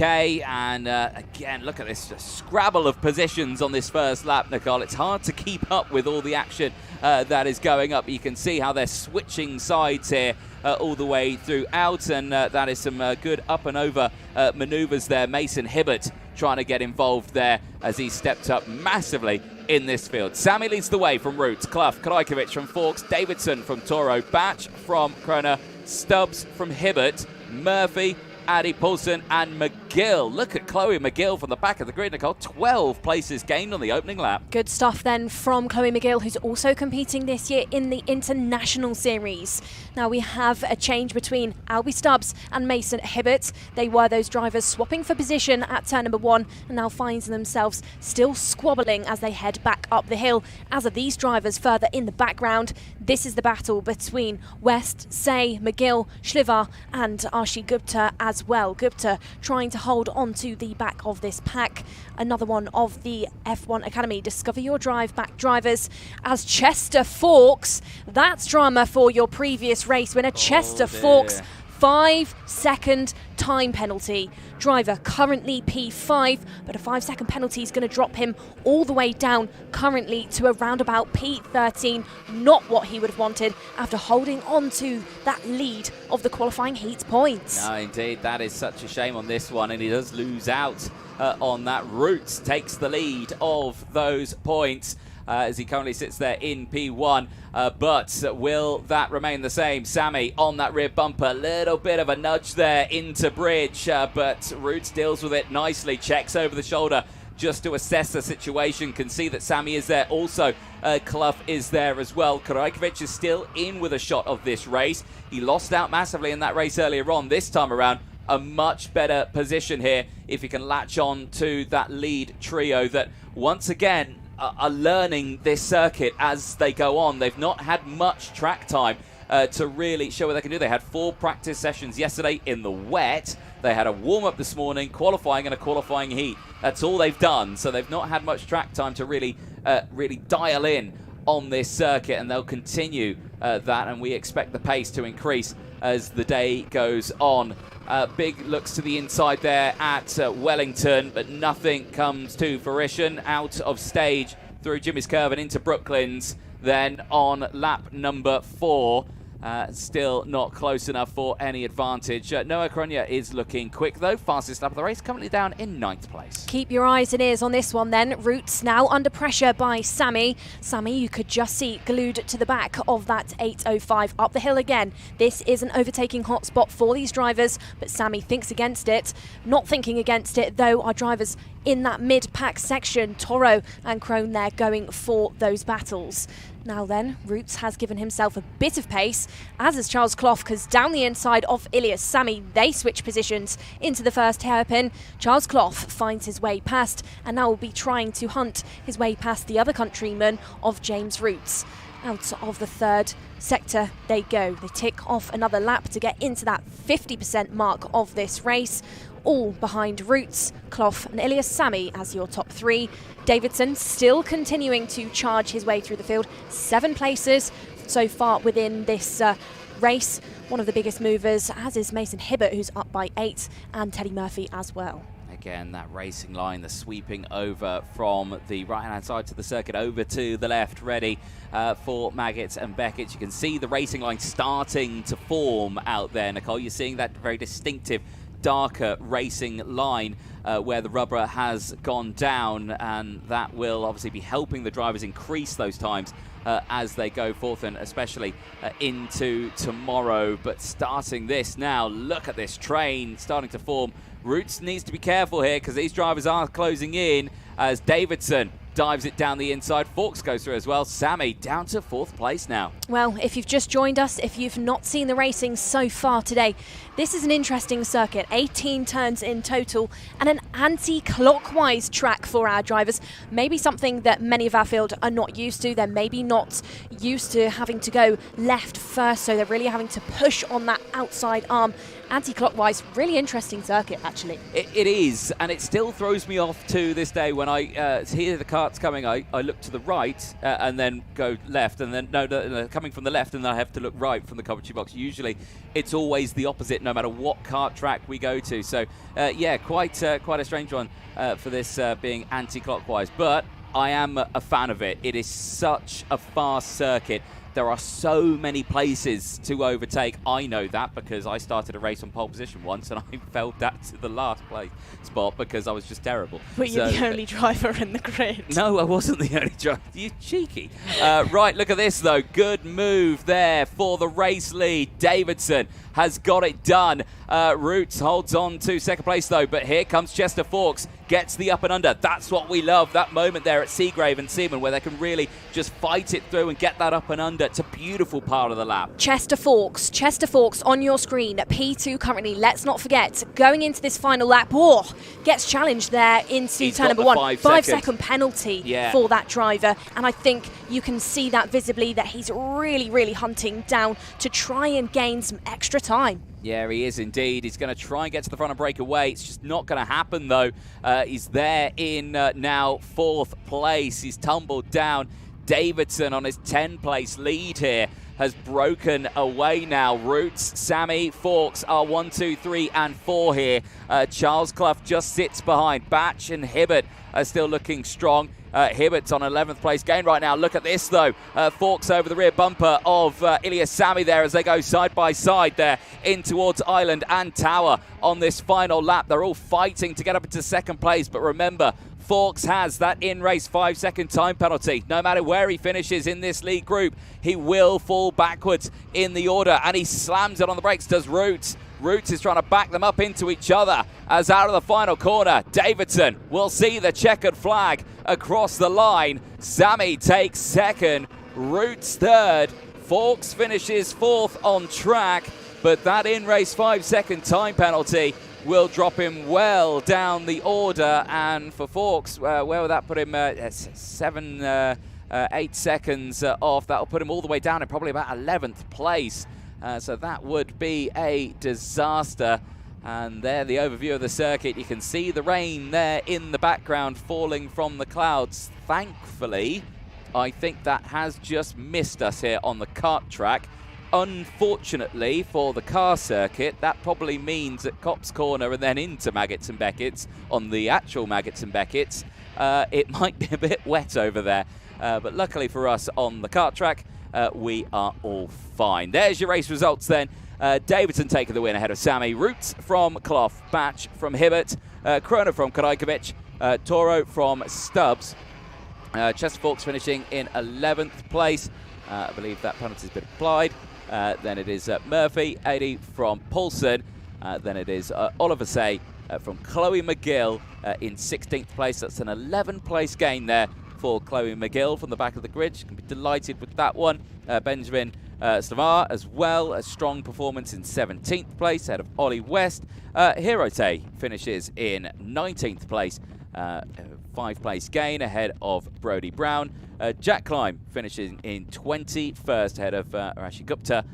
Then it is Ivan Veronins from Jaden Prakash, then Ronald Venter and Max Armit, who rounds out the 26 kart finishers. Josh Hushka and Ostenerman, unfortunately, not finishing that race. There is a look at the drivers coming into Parc Ferme. Now they're just getting checked for nose cones. Of course, there you can see Darren Clark, one of our technical gurus here. He's just looking at the nose cones, communicating that to the officials. He'll take a photo of it. If he sees one of those nose has dropped off the bracket, it's an automatic post-race 5-second time penalty. You cannot contest it, and it's an unfortunate one for them. Then after that, they go over the weighbridge. They make sure they're above the weight, any gram underneath it, and they are also disqualified. So they need to be above the weight and not have a drop nose cone, and then they're all good. And then they can head back to the paddock and get ready for their final a little bit later on today. But we can hear Nicole Sutherland down there, I think, chatting with one of the drivers ahead of this one. But yes, hopefully we'll see them out later on today. Of course, the Minis will be on track for their final at 3:30, which at this moment sees Alfie Davidson on pole position for that final. James Roots will be starting alongside him on that front row of the grid. Chester Forks, potentially who'll be there. Of course, that penalty may drop him down. Toro 4th. Let's have a look at those highlights then. And again, relatively calm start for the Minis. There was a bit of drama in the opening laps. We lost Austin Oman in that opening lap. Unfortunately, didn't come through. And unfortunately had to retire from that race. Same as Josh Husker, that kart not starting, and unfortunately having to retire before it even gets underway. Rest of the racing, though, happening in the early phase. Good runs there for Alfie Davidson, who was able to get up into that lead. Ilias Sammy, James Roots, Charles Clough, all having a good fight, of course. Chester Forks, who had come away with that 5-second time penalty, dropped him down to 11th place at the end of the race. A big shame there, despite the confident drive out on circuit. Well, the track falls silent on the karting side of things. The car track is loud, and so is the paddock, with Nicole Sutherland ready in Parc Ferme. Well then, that's it for heats for our Mini 60s, and Alfie Davidson was your second winner for that one. Alf, good race there for you. You've been a national champion before. You've done plenty of racing in the UK and in Europe, but around this track, what's it like to lead? To lead, it's quite hard because you don't know when they're going to go in, but it's a really good track. I really like it. And going into this championship, you know, all new territory for you in the Champions of the Future Academy programme, and new territory for you as well with the TM and the Paralymp. How quickly do you think you've adapted to the kart? Quite quick, obviously. This morning we weren't very good. I don't think I was very good and the kart wasn't very good, but now I've adapted. We're really fast. Well, we'll see what happens to the results, but we know that you're going to be in the front going into that final, Alfie. Thank you very much. That's Alfie Davidson, then your second Mini 60 heat winner of the day. Anthony Jordan, back up to you. Thank you very much, Nicole Sutherland. The temptation of commentating on some cars going around the main track is growing on me right now, but we'll do our level best to focus on the kart track here for the moment. One more qualifying heat to go before we head into the finals. Of course, that will be the senior category coming up next for their second race, and again, a very calm race earlier on for the seniors. Unfortunately, the numbers not quite there for us on this one, but it was a very successful run for Harrison Whittingham.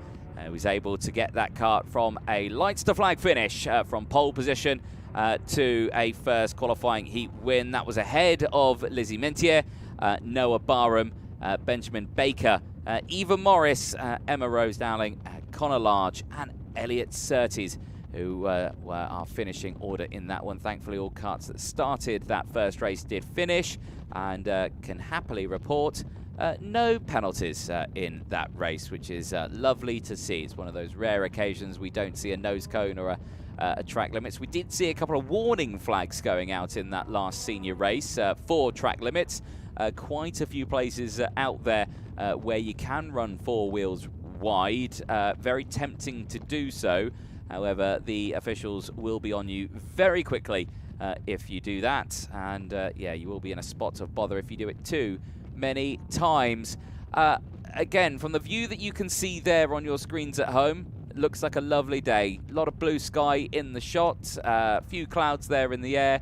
However, if that camera did, for some reason, decide it wanted to pan left, it's a less optimal shot. There is a ginormous cloud on its way that right now is not a threat to us, but maybe for the final it possibly could be, and that is something we'll have to think about. There is your grid getting ready to go for this one.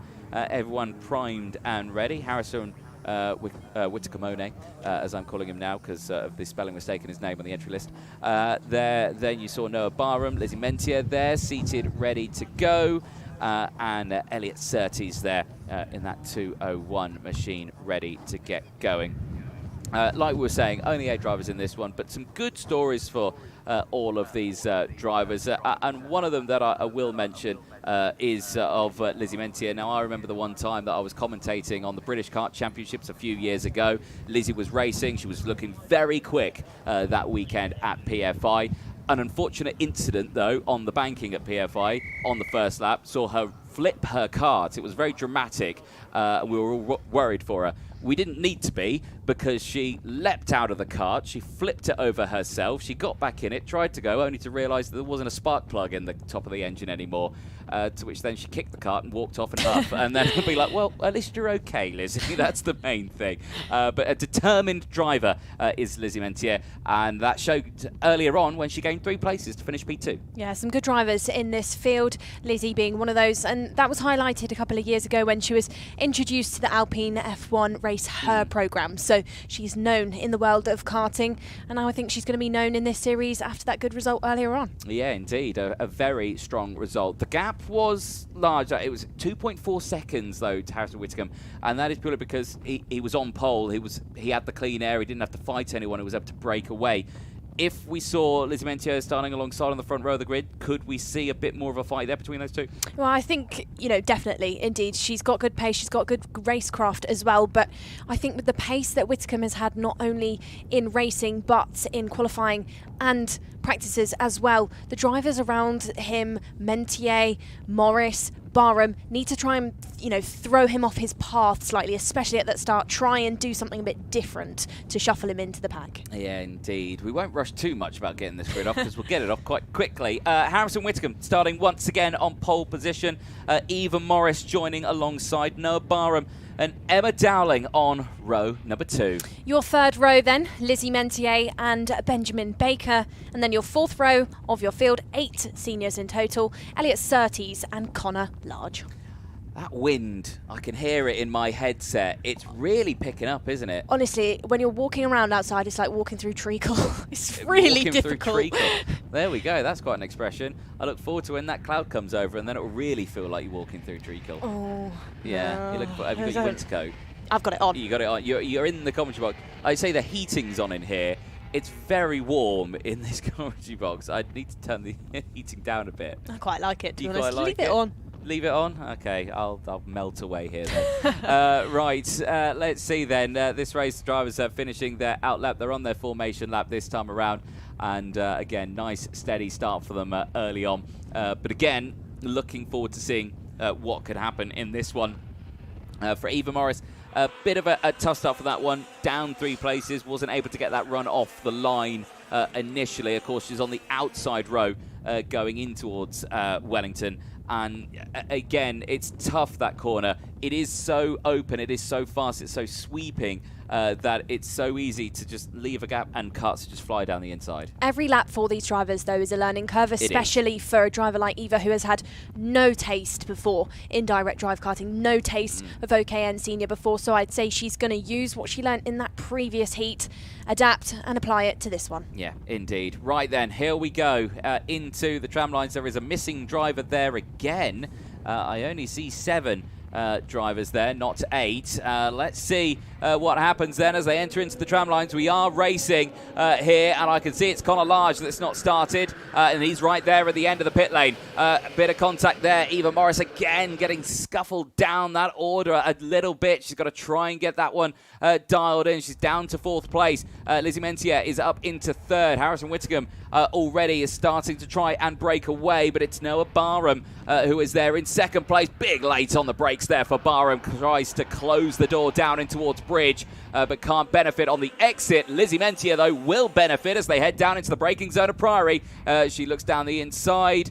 She's not got the move done this time around, but the driver behind has, and that is Emma Rose Dowling this time around. Or is that Eva Morris there fighting back? I think it might be Eva who's fighting back in that order, as she's had a much better start this time around. Barham then still trying to find his way past Harrison Whitcomb, still trying to hunt down for an opportunity as Whitcomb on that lap. Then you could just visibly see him holding on to that white line defensive posture and just slamming that door closed. Ticking off that first lap of this race. Challenges going on into the first corner, and it looks like there's going to be a change between Mentier and Rose Dowling.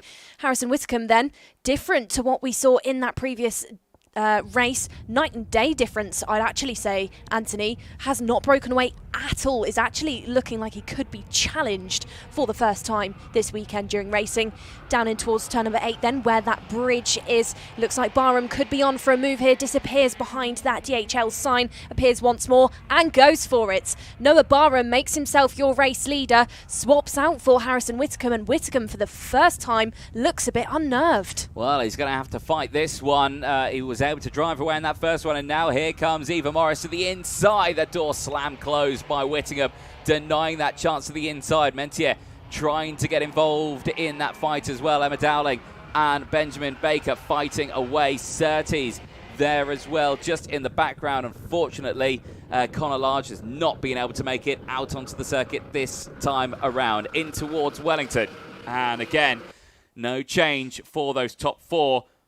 Barham this time around, Nicole, looking much stronger as, my goodness, I've just looked up. Those clouds have just picked it up to 10 and are pushing their way towards this circuit. This series then is an equal playing field, level playing field championship where the drivers are limited on what they can do setup wise. They can only change so much. Or is there a move? Oh, that got to be a little bit close for comfort there, Anthony, between Eva Morris and Whitcomb. Morris looks like she's going to get the move done, but Whitcomb gets it back past. They shuffle, they change. Morris holds onto it, opens the door, slams it back closed again. Through that first hairpin, she goes side by side, wheel-to-wheel combat, and opens things up for Lizzie Mentier. And now, this is what needed to happen. These drivers working together to throw off Whitcomb, who gets side-to-side, wheel-to-wheel with Emma Rose Dowling, and she gets it wrong out of that final corner, will end up worse off. But Whitcomb, he's fallen down the order. Yeah, indeed. Not what he wants to see. I was about to say for Emma Dowling there, very similar incident to what we saw in her first race at Priory Corner, but this time at Museum. And yeah, just got caught out with that one. Big lick of curb there for Lizzie Mentier. She is flying through Maggots and Beckett's this time around, but not able to break away from Eva Morris, who's right on the tail Baker still there. Whittingham as well is waiting, I think, to pick up the pieces that he might be able to pick up now, because they're side by side on the exit into Club Corner. Whittingham to the inside here into Island, and Tower hits the curb massively. It's a big curb there, sends you skywards, and he's just felt that there. And I'm sure his backside might be a little bit sore after that one. Well, he felt that curb, and now he's going to feel the threat of Benjamin Baker. Baker looks hungry down the inside, gives him a bit of a shove out of turn number 17, but it's not enough to throw Whittingham off that P4. He will stay there for the time being, but he has fallen off of Eva Morris, Mentier and Noah Barham, who now finds himself 3.4 seconds ahead of anybody else in the field, outdoing Harrison Whittingham's lead that he had in our first qualifying heat of the day for our seniors, and also holds on to the fastest lap. Yeah, indeed. But at this moment, still in with a chance of getting some good points here, because yes, okay, he's now second in the intermediate classification. They're down in 4th place, but he's only on 88 points. Barham in the lead of this race is miles up the road, is on 91 points. However, if Whittingham could just gain 1 place, 2 places, he's back on pole position, but he's going to lose out another one. Benjamin Baker gets that move done and steps up into 4th place. Well, I think this just... Oh, no, he doesn't. No, he doesn't. Baker gave it a good go, but it wasn't good enough. Whittingham back into P4. It's raining. Nicole, there's water on my window here at Silverstone. The rain is coming over the circuit. Now, it's only very light right now, but it could spell a little bit of bother for the field out there. And I think, did we get a thumbs up that it is, in fact, raining out there? And the guinea pig will be Barham into these corners, and I can tell you for free right now, because I've experienced it, this track is incredibly slippy on slick tyres. This is going to be interesting for our drivers. Then we got the thumbs up by our race director, Dan Ashton. The rain is falling down. These drivers have got to tame that. They've got to be careful. But many of these drivers are used to conditions like this. This is not unknown. This is pretty typical for British racing. These drivers will have experienced that before around other tracks that they've raced at, other tracks on our calendar as well, like Larkle and PFI, where we see 1 minute it's nice and sunny, nice and bright out there, and then the rain comes down. I remember a certain British Kart Championship round of Bambinos, Warden Law, where it suddenly... Now, granted, they're on, like, treaded tyres anyway, and there was a spin out the final corner, and it was all going through... I believe it was the young Mason Hibbert in that one, who's now racing here with us this weekend back there. Emma Dowling, 5-second time penalty. That is very unfortunate. She's there in 6th place, but unfortunately will tumble down even more with that one. They've spread out a little bit right now. Is that because they have seen water hit the visor and they've just thought, let's maybe not be right on each other just in case something happens? Yeah, it's probably the case as well. They're thinking, rain is coming down on the circuit. The likelihood of someone in front of me making a mistake and me then being a victim of that mistake is quite high. Thinking now, though, it might have stopped slightly because the gap between Whittingham and Baker isn't changing at all, and Baker looks like he's still really trying to push. Second sector has gone purple, so times actually, they're not really being thrown off by that water. No, exactly. It's a very dry rain that we've got out there. Dry rain? Yeah, it's very dry rain. No, it makes sense, because yesterday it was a really wet rain, because we got soaked very quickly. The rain's coming down even more now because the wind's picked up, and I can see slippery surface flags, change of surface flags are now out on the circuit, and this will be hold your breath. Here's Whittingham. He's going to try and go for it. Senses that Eva Morris is going to back out of the corner just that little bit more, and he's done that. He's up into 3rd place. He's utilised that beautifully into Priory Corner. The temperature is still in those tyres, though, Nicole. They've still got the grip levels. It's when it decides to fall off the wall, and there was a moment there for Whittingham. That back stepped out of the likes of Tower, Ben, but he still holds on. There goes Baker. Benjamin Baker's got through past Eva Morris as well, and they are both through. Whittingham now, with this result, his points will increase. What will they increase to when they cross the line? I will wait and see when that updates, but he's certainly in the right place here as that rain, seriously, is now falling at quite a rate of knots. Well, Barham then is the guinea pig in this one as Baker just gets sideways there in the second sector. That looks like it almost was going to open things back up for Morris. And off the circuit he goes, straight off the track onto the grass, regains though onto that tarmac, but gives that position away to Eva Morris as now the rain really is falling down. I was just saying, the spectators there looking at the car circuit, I've just seen them all running off the grandstand into cover, and I don't blame them whatsoever. But there, look at this, beautifully controlled there by Eva Morris. She's got back up into 4th place past Benjamin Baker. Baker's going to fight it back though, looks down the inside at Seagrave and gets it through, but again they'll have to take the wet optimal line here. Eva Morris is back down the inside, she hooks the inside line on the inside curb. Baker off the track. Here comes now Emma Dowling. She may have a 5-second time penalty, but she's looking for the place. It's a 2-for-1 special out of Museum, and she gets up into 4th place. Beautifully done by Dowling, but she's got that 5-second time penalty on board with still a few laps to go in this race. Barham, however, is still in the lead with a gap of 3.4 seconds. Whittingham, second, is now back in the lead of the intermediate classifications with 94 points. 4 overtakes then between that trio of Dowling, Morris and Baker on that previous lap. Still more laps to go though, still more chances for that to continue onwards. They have spread out, they have settled as they try and suss out this rain, which is still hitting that circuit and still allowing Noah Barham to extend that gap 3 seconds ahead of Whittingham, who now finds himself, like you said, Anthony, back up into the order and back up into the lead of those qualifying heats. I think after a difficult start there, Anthony, he's really been blessed by that rain. I think he was probably hoping for something like that to happen. Yeah, indeed. And of course this falls into what do the drivers do for those finals later on, because this is only a passing cloud, and this track may dry out for those finals that are still coming up in an hour's time right now. So this is really going to be what do we do? We also don't know about this circuit so far because we've had no racing. How quickly does it dry out? Certain circuits around the UK and around Europe, that some dry a lot faster than the other. That's a change between Emma Rose Dowling and Eva Morris there, so they switch again for P4. But, that's going to be an interesting thing. How quickly does the track dry? Yeah, well, I don't know. Well, nobody knows. That's the whole point. I was going to try and come up with something there to make me sound clever. Not going to happen. Eva Morris, 5-second time penalty as well.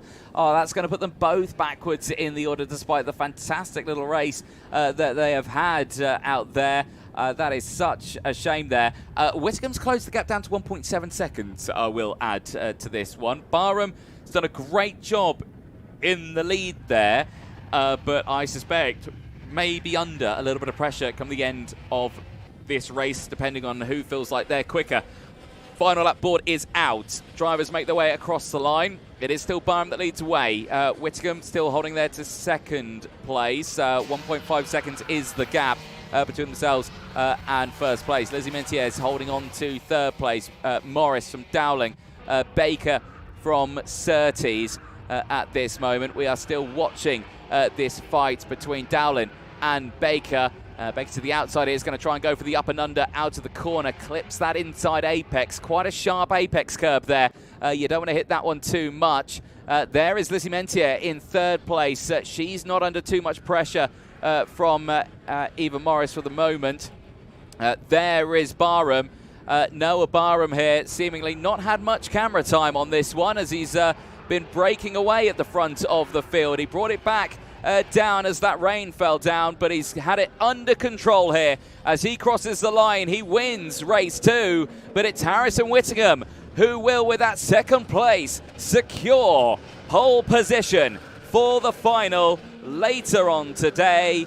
Barham from Whittingham, Mentier from Morris, Baker from Dowling, Surtees rounds out your 7 karts on track. Unfortunately for Connor Large, that kart not starting up fails to see him finish that second race, and he'll be starting that final at the back of the grid. There are your results. Barham, Whittingham, Mentier, Morris, Baker, Dowling and Surtees. Remember though, 2 penalties out there.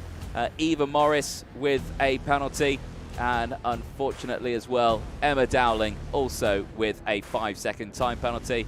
That will drop them only a small ways down the order, but still not the results they would have wanted from that after that pretty decent performance. And well, look at that. As soon as the clouds descended on us and the rain fell down, it's blue sky appearing once again here over Silverstone. And, well, that means this track may dry out quite quickly, especially with the wind as strong as it is. We do fall into a break now. The marshals will make their way back and prime themselves ready for the finals later on today. Well, we look forward to that one. As the car circuit continues to roar in the background, we'll be heading down to Parc Fermé very soon and over to Nicole Sutherland, who will be down there with the drivers getting ready for this one. Of course, for Harrison Whittingham, that's a job well done so far today. That's 2 wins out of 2, or no, 2 wins, or 1 win out of 2 races. And he'll put himself on pole position in this one. I'll be delighted with that one in the final. I look forward to seeing what he can deliver. The same though for Barham. That pace has picked up in this one with that win. Can certainly be a thorn in the side of that race. Well, this is the start of the race. Beautiful sunshine and conditions, and later on in the race the clouds would loom over the circuit as that rain would start to fall. It was an early lead though for Harrison Whittingham on that pole position spot. He was able to continue that lead up until the few moments into the race, as Noah Barham would look for a move down the inside here at Priory. Down the inside, beautifully done there under braking. Whittingham a little sideways there, didn't look too settled in this one, did Harrison. Maybe again, we were talking about those tyres earlier on, pushing a bit harder. There was the unfortunate moment for Emma Dowling, just misjudging the braking zone there, clipping the rear bumper. That would unfortunately result in a 5-second time penalty. Not sure if it was for that specific incident, but a later 5-second time penalty would push her backwards. Rain started to tumble, conditions starting to deteriorate. This moment here, Baker off the track at Magnus Beckett's, and just brings it back onto the track at the expense of Eva Morris going through.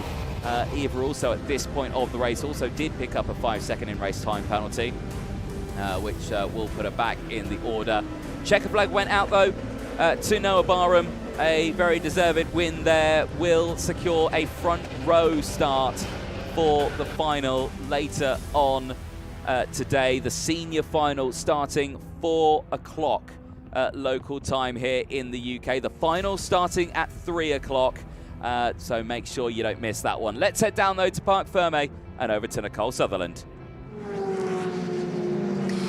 As we've just seen then, done and dusted with our qualifying heats. Noah, last qualifying heat winner of today's racing, and that looked like a tricky one. The rain, tell us about that one, because you were the guinea pig. You know, you were the first driver to be hitting that wet surface. How did you manage it? Yeah, sorry for the dry bit, so I just had to get my head down for a couple laps, managed to get myself a big lead. And that just allowed me to have some room to play with, just try different things on the track, find the grip, and it definitely helped a lot. And towards the later stages, we did see Harrison Whittingham start to close in on you. As a driver with quite a lot of experience, you do know what you're doing, but do you still start to panic sometimes in those situations? I knew that he was gaining time, but I was managing the gap, and I knew I could push harder, so I started pushing harder just to keep the gap. Noah, great to hear from you, and good job out there, especially with those conditions. Like we said then, we're done and dusted for our qualifying heats, but now we go into those all-important finals. Anthony, what can we expect? I'm sure we can expect some thrills and spills, Nicole, down there in Parc Fermé, but we are going to have to wait just a little bit before those finals start. Now, they are due to start at 3 o'clock, which is in an hour's time. We will be back 5 minutes before that race starts, so at 2:55, and we'll be ready to go over those finals with you. Myself, Anthony Jordan, and Nicole Sutherland. We will see you in around 55 minutes time. Do not go anywhere for the first finals of the 2026 season in the British Champions of the Future Academy programme here in Silverstone.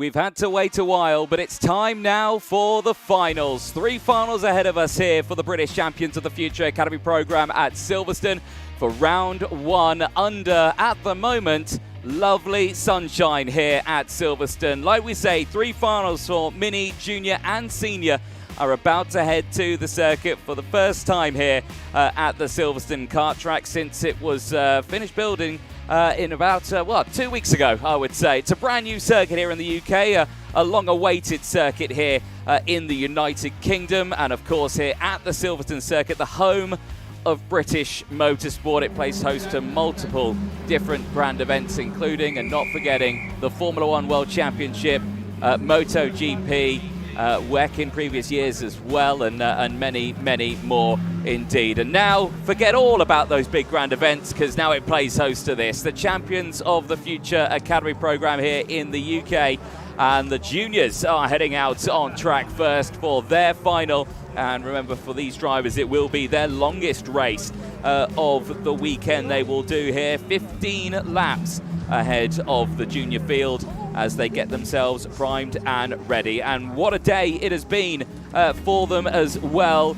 Moves up and down the order for the drivers here. Drivers who qualified well have gone backwards. Drivers who qualified not so well have gone forward, and some of those being the likes of Lucian Smith, who qualified 9th going into today, finds himself now on that front row of the grid alongside Colby Patterson. Other drivers as well, Harley Musk, he qualified 10th going into this final today, or going into today, and he's now found himself on the 3rd row of the grid. A good gain of positions over the course of those qualifying heats. The biggest stories, though, I think, went to the drivers who started on the front row of the grids for those qualifying heats. Lorenzo Zucchetto and the likes of Lorenzo Zucchetto and, of course, your pole sitter as well, Joseph Davis.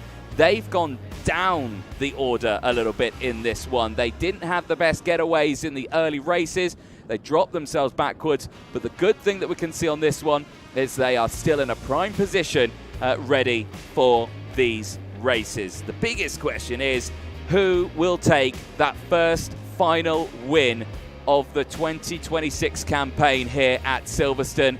We are moments away from finding out. The front row is locked out, ready to go, with Colby Patterson and Lucian Smith, who find themselves on there. We will be jumping down with Nicole Sutherland very, very soon, who is on that grid as well.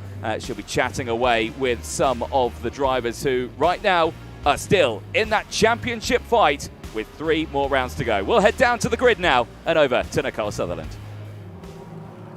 Like you said then, Anthony, we are down on the grid. We're down on the grid for the first final of today.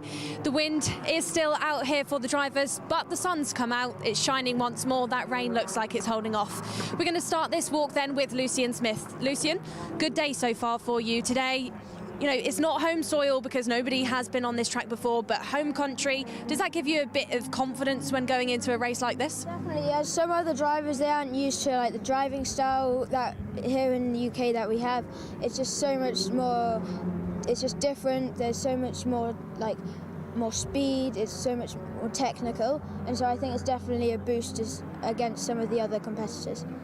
And every lap around this track so far this weekend has been a learning curve for you, for the other drivers, but for you as well, maybe a bit of a learning curve when it comes to the machinery you're on. You know, new machinery for you, Miami, Kart Republic. What have you thought of the package so far? Because, you know, you're particularly quick compared to some of the drivers in the field. It's really good. The whole car, I love it. It's so grippy. The engines, they're just so fun to drive. There's so much power down the straight. You can just really push the car to your maximum. And Lucian, in national racing, you know, you've taken wins before. For you, what have you taken from that sort of British racing mindset that you're applying into a race like this? What are you really going to try and go out there and do? Keep calm, keep cool, get to the front and probably stay at the front till the last lap and take the win. Well, we'll see where that takes you then, Lucian. See you later on after this final. Starting alongside Lucian then is Colby Patterson. Colby, for 2026, is in his first year of junior racing, but he's a driver well known not only in the UK, but in Europe as well. Colby, good last heat for you just earlier on. You know, you took a big heat win going along the front row. Nervous at all, or is it pretty much just that winning mindset? A bit of both, to be honest. A bit nervous because it's the first time on pole in junior, but I'm guessing it's going to be pretty similar to Mini. And Colby, this is an anti-clockwise circuit. That's not something that we typically see from tracks in the UK. It's sort of the first of its kind in the UK. For you, what do you think of it so far? You know, that left-hand sweeping bend into turn number 1. How does it set up the racers? Well, I mean, it's good for the inside road, but if you're on the outside, it's pretty tough. But luckily, I've been P3, so inside for every single heat so far. And of course, this is a series that has brought over drivers from all corners of the world, but there's also drivers in this field that you're used to racing. You know quite a few of them already. You've raced directly against them. Any particular names that you're looking out for? Joseph, who's behind me, Clark, maybe Sutmina Kira, depending on if those guys come through quickly. Well, Colby, great to catch up with you and good luck going into this final. That 1 minute board is shortly to be seen then. This is a history-making race. This is the first final that Kart Silverstone will be seeing, and they will be seeing the OKN juniors. Anthony, in the commentary box, back up to you. Thank you very much, Nicole Sutherland. Yes, indeed. Really looking forward to this one. Great little insight there from the drivers just ahead of this one. And yes, indeed, quite a tense one for the drivers as well. A lot of these drivers have stepped up from the mini class. It's their first time racing in juniors this season. For some of them, it's their first time racing on a Kart Republic chassis. It's their first time racing on LeConte tyres and IAME OKNJ engine as well. So lots of different variables for them to get used to out on the circuit. There is a look at George Clark there as he gets himself ready to go. He is priming himself ready there. You can just see just behind Sukmani Kira, who has certainly looked very quick so far this weekend. Has suffered a little bit with those penalties, but has stayed strong and positive throughout it. There, a little further back, Johnson Stewart as well, racing alongside sister Andy Stewart here, as she is part of the Discover Your Drive initiative. Engines fire up, drivers hopefully all get going. I can see one kart just struggling to get started there, but it looks like, no, there is one that's not going at the front of the grid. Hopefully it's got going now. It's going very slowly there. It's disaster for Lucian Smith as he is getting a double push here from Kart Republic. And, there you go. That was to be expected, but top work there from that mechanic to get that started. Fair play nonetheless. Right then, here's your grid. It's going to be a busy one then for the OKN juniors, but let's go through it. Colby Patterson. What can we say about him? He qualified third. He's taken a win and a third so far in this one as he started on pole position. He's joined by Lucian Smith, who has just got going. Lucian took a win out in Genk in Belgium last year. Can he convert that into a win in Silverstone? Joseph Davis, very quick in the British Kart Championships in previous years. Can he convert that as well as he goes on the second row of the grid alongside Lorenzo Sacchetto, who took a P3 in Jesolo in this very championship last year?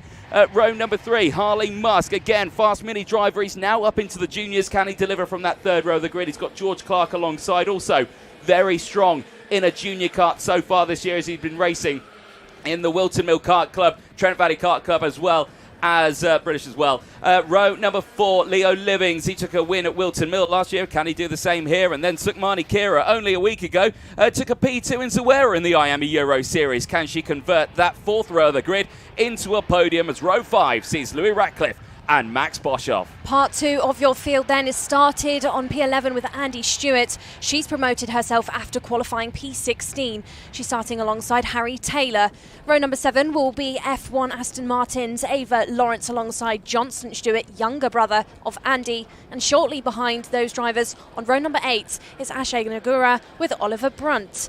From row number 9 then it's Cecil Court alongside Enzo Stambau, who have to start on P18 after a DNF and a penalty in qualifying heats. Not the results that he would have wanted, but one more opportunity today in racing then to try and get some points on the board for the long game, which is, of course, those series, those championship points. It certainly is. Right then, here we go.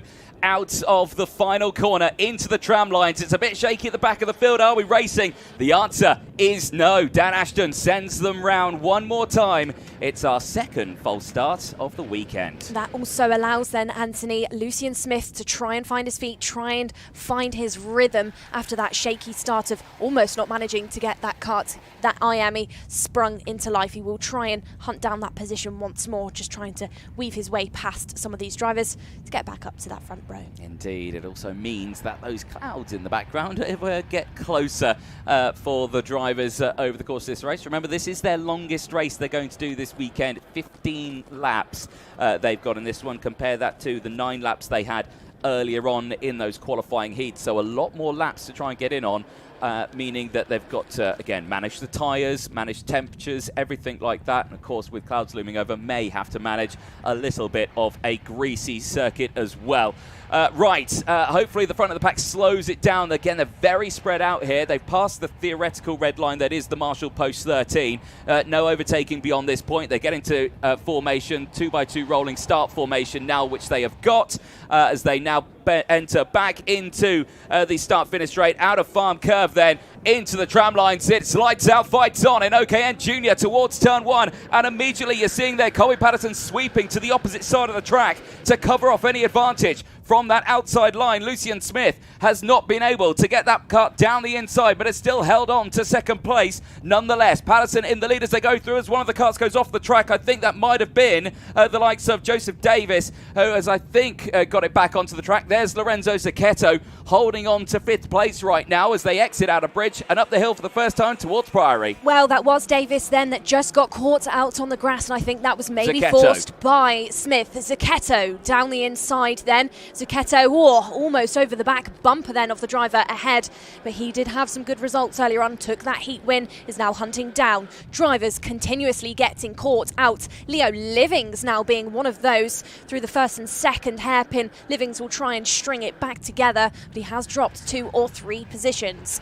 Out of the final corner they will go to complete their first lap of this 15-lap final. Smith at the front on your timing screens, ahead of Patterson, Musk, Davies, Radcliffe and Zucchetto as your top 6. Indeed, looking very strong there. Ratcliffe on your screen chasing down Davis as they make their way through the likes of Brooklands, now in towards Maggers and Beckett's, and you're pointing at something, Nicole. Is it clouds or something? Oh, that's a near spin there for Davis out of Maggers and Beckett's there. How on earth he kept control of that, I'll never know, but he continues to hold on to 4th place. I wasn't pointing at clouds, I was pointing at penalties, as still these moves continuing to go on. Radcliffe in on the driver ahead then, that was him switching with Davies. Lucian Smith, your race leader, 5-second penalty, and I think that's from that first lap when he just squeezed out the driver ahead onto that grass. Yeah, possibly so, but that is such a shame if that is the case. Here we go, Zucchetto getting his elbows out, but he's getting muscled out wide here by the rest of the field as through goes Kira and Livings. Lawrence is just behind as well, also trying to get involved in this battle. I saw her a few laps ago when she exited out of the likes of Tower Corner. She went very wide on one of the curbs, kicked up a load of water onto the track, and that did suffer her just that little bit, but she's still in this fight.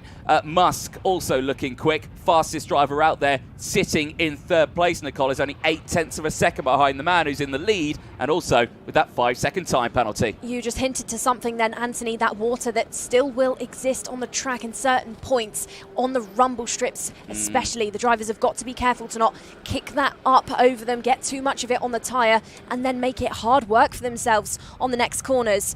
Ava Lawrence looking to hunt down more position. Lawrence in on Livings, but Livings shuts the door. Lawrence now falls short slightly, and that invites Zucchetto into the top 10 once more.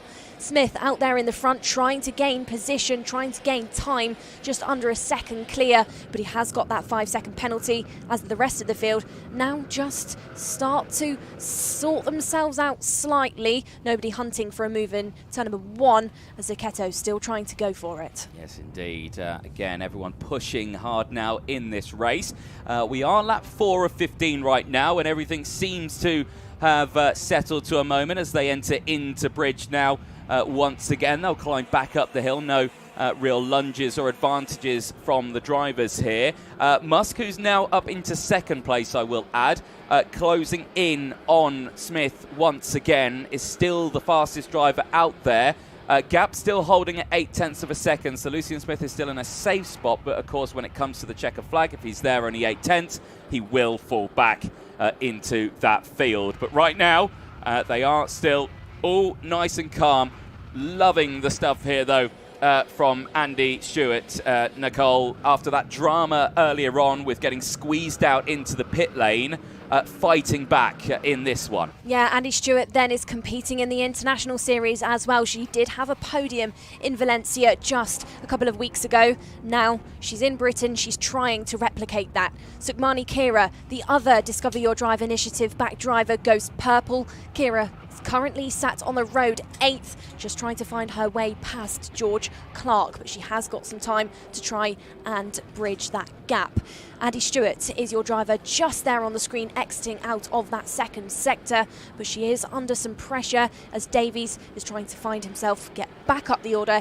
3 positions lost by Davies after that moment with Smith on that first lap, but he's found his rhythm now and he's trying to find himself get closer to Stewart. Yeah, he certainly is. Here we go into that final couple of corners now through Museum. Promptly named because there is a massive building with a big word called museum on it. It's very lovely, actually. It's a great experience. If you have never been to Silverstone, I recommend it. Right, on this one, though, still pushing nice and firm, but in control now is Lucian Smith. Fastest lap of the race, looking comfortable, but with that 5-second time penalty looming over the head. Sukmani Kira, the pace earlier on looking very strong as well, Nicole. As I did mention it very briefly earlier on before the race started, suffered a little bit with the penalties earlier on, but has still stayed in a really controlled mindset, I think. Yeah, and talking of pace, Lucian Smith still continuing to pick it up, as is Harley Musk. Those 2 drivers, the only ones out there on the track underneath that 1 minute mark, the only drivers to be in that 59-second place on the track. Still, these drivers chasing each other round, and it's not about times within this race, it's about positions and it's about points. Your virtual championship so far is led by Lucian Smith, but how is that 5-second time penalty going to throw him off the path? Into the first sector these drivers will go. This is still that battle going on between Davies and Clark. Oh, nice move down the inside. George Clark, clean as you like, gets it done. Yeah, indeed. And steps up now into P6 as, well timed for Sukmani Kira to go for the fastest lap of the race. She got right involved in that one. I thought she was going two for one then. No, not quite, but she still got that move done and sneaks up now into 7th place, gets ahead of Davis. And again, like I was mentioning earlier, really looking like a strong driver so far this season, especially on a track that is new to many drivers. She's excelled to it. It also makes me kind of excited when we go to tracks that these drivers do know, like PF International, like Lark Hall, like Wilton Mill. That's where we'll really see, right, I know this track like the back of my hand. That's where we'll see the awesome stuff. Yeah, going into this weekend, of course, it's been an assessment for everybody who can pick up a brand new track the quickest. Everybody has headed into this one with absolutely no knowledge of what's going on. There's no pre-existing footage because we've not raced here before. There's no pre-existing data. Everybody's on the same foot. Here we go then. That is Kira getting the move done, gets back up the order, goes in on George Clark and gets back inside the top 6. Is Clark going to try and return the favour? There is no gap. Sukmani shuts that door and holds onto it.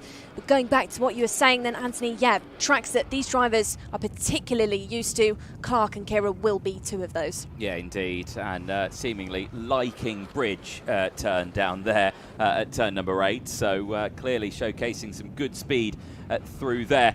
Smith crossing the line clear now, 1.8 seconds from Musk. Again, gap is comfortable, but right now he's still looking at a P4 finish here right now. If the race was to end here, that 5-second time penalty is still looming over the head. So it's still looking like not a podium. If it can keep pushing, keep opening up the gap from the rest of the field, might be in with a chance of being on that podium. But with Ratcliffe setting the fastest lap of the race there, might be easier said than done. Yeah, but the next closest, Harley Musk, actually dropped quite a lot of time in that previous lap. Now. So, you know, Smith on the previous one was quite a way faster than Musk, so he's doing himself some big favours in trying to open things up. It's 2.5 seconds now to his name. Eyes and ears on this one. Musk, Patterson and Ratcliffe, this trio heading through the second sector, and doesn't Musk know it? He knows that Patterson is on his tail now. Out of the final corner they will go down the start-finish straight, where Patterson will have that advantage in the toe. No opportunity exists into turn number 1, but lots of overtaking opportunities, especially into bridge, especially into towards turn number 8, where they barrel loads of speed down that hill, and then a gap really does open up. Is it going to open up then for Colby Patterson? Watch him straighten that corner up over the curb, and there it is. Down the inside, Colby Patterson gets it done. P2. Yeah, indeed, but now they're suffered on the exit, and now here comes Ratcliffe. He'll have the chance to go down the inside, takes it back, does Musk down the inside, and now so does Ratcliffe. He goes through as well, so as quickly as Patterson gains 1 place, he'll lose 2. It's one of those catch-22 places. Yes, you can get that overtake done, but if you've got traffic behind, if you haven't got the exit, you're gonna lose it on that next straight. It's such an open corner to get that advantage, but it just doesn't go your way when you get to Priory. Here we go, though, back over the start-finish straight. The fight for second and third is still on. Musk in control, as Ratcliffe there looking like he took a much wider line into Wellington, and now might be under a bit of bother from Patterson when the next go down into bridge. Well, the fight for P2 still on, but for Lucian Smith, this is great stuff. These 3 drivers holding each other up,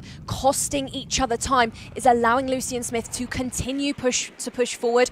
3.5 seconds now. He could be on for still a good result here, Anthony, despite 5 seconds with that penalty. He could still get a podium, yes, but he is still in the danger zone of finishing 4th place. He is 9/10 of a second away from finishing 3rd. This is important for Lucian Smith. If he can dig just that little bit deeper at the front here, he might still come away, as you mentioned there, Nicole, with that podium, that 3rd place spot. If these two keep fighting and keep backing everyone into each other, he will be in with a chance. But right now, they're seemingly not fighting. They're staying together. And that may be a case that they're being told that by the mechanics on the sidelines. They might be thinking, hey, don't fight, keep pushing. You're going to allow the person in front of you to be on the podium if you keep falling back. If you just stay where you are, you'll probably be 1st, 2nd and 3rd. Yeah, exactly that. You know, we can see actually some of the mechanics on the gantry giving those signals, telling these drivers where to push, where to go in a bit later and a bit harder, and where to calm things down. Clever stuff there by Musk and Ratcliffe, because they have not swapped positions yet. They're going to leave it to a little bit later. No, they're not. Take that back. Take that back indeed, because Ratcliffe thinks against it, switches position for P2, and now will be the next driver to try and catch up to Lucian Smith. Out of the final corner, Musk, Ratcliffe, Patterson, P2, P3, P4. Indeed, at this moment, and as it stands, where would Lucian Smith be as they next cross the line?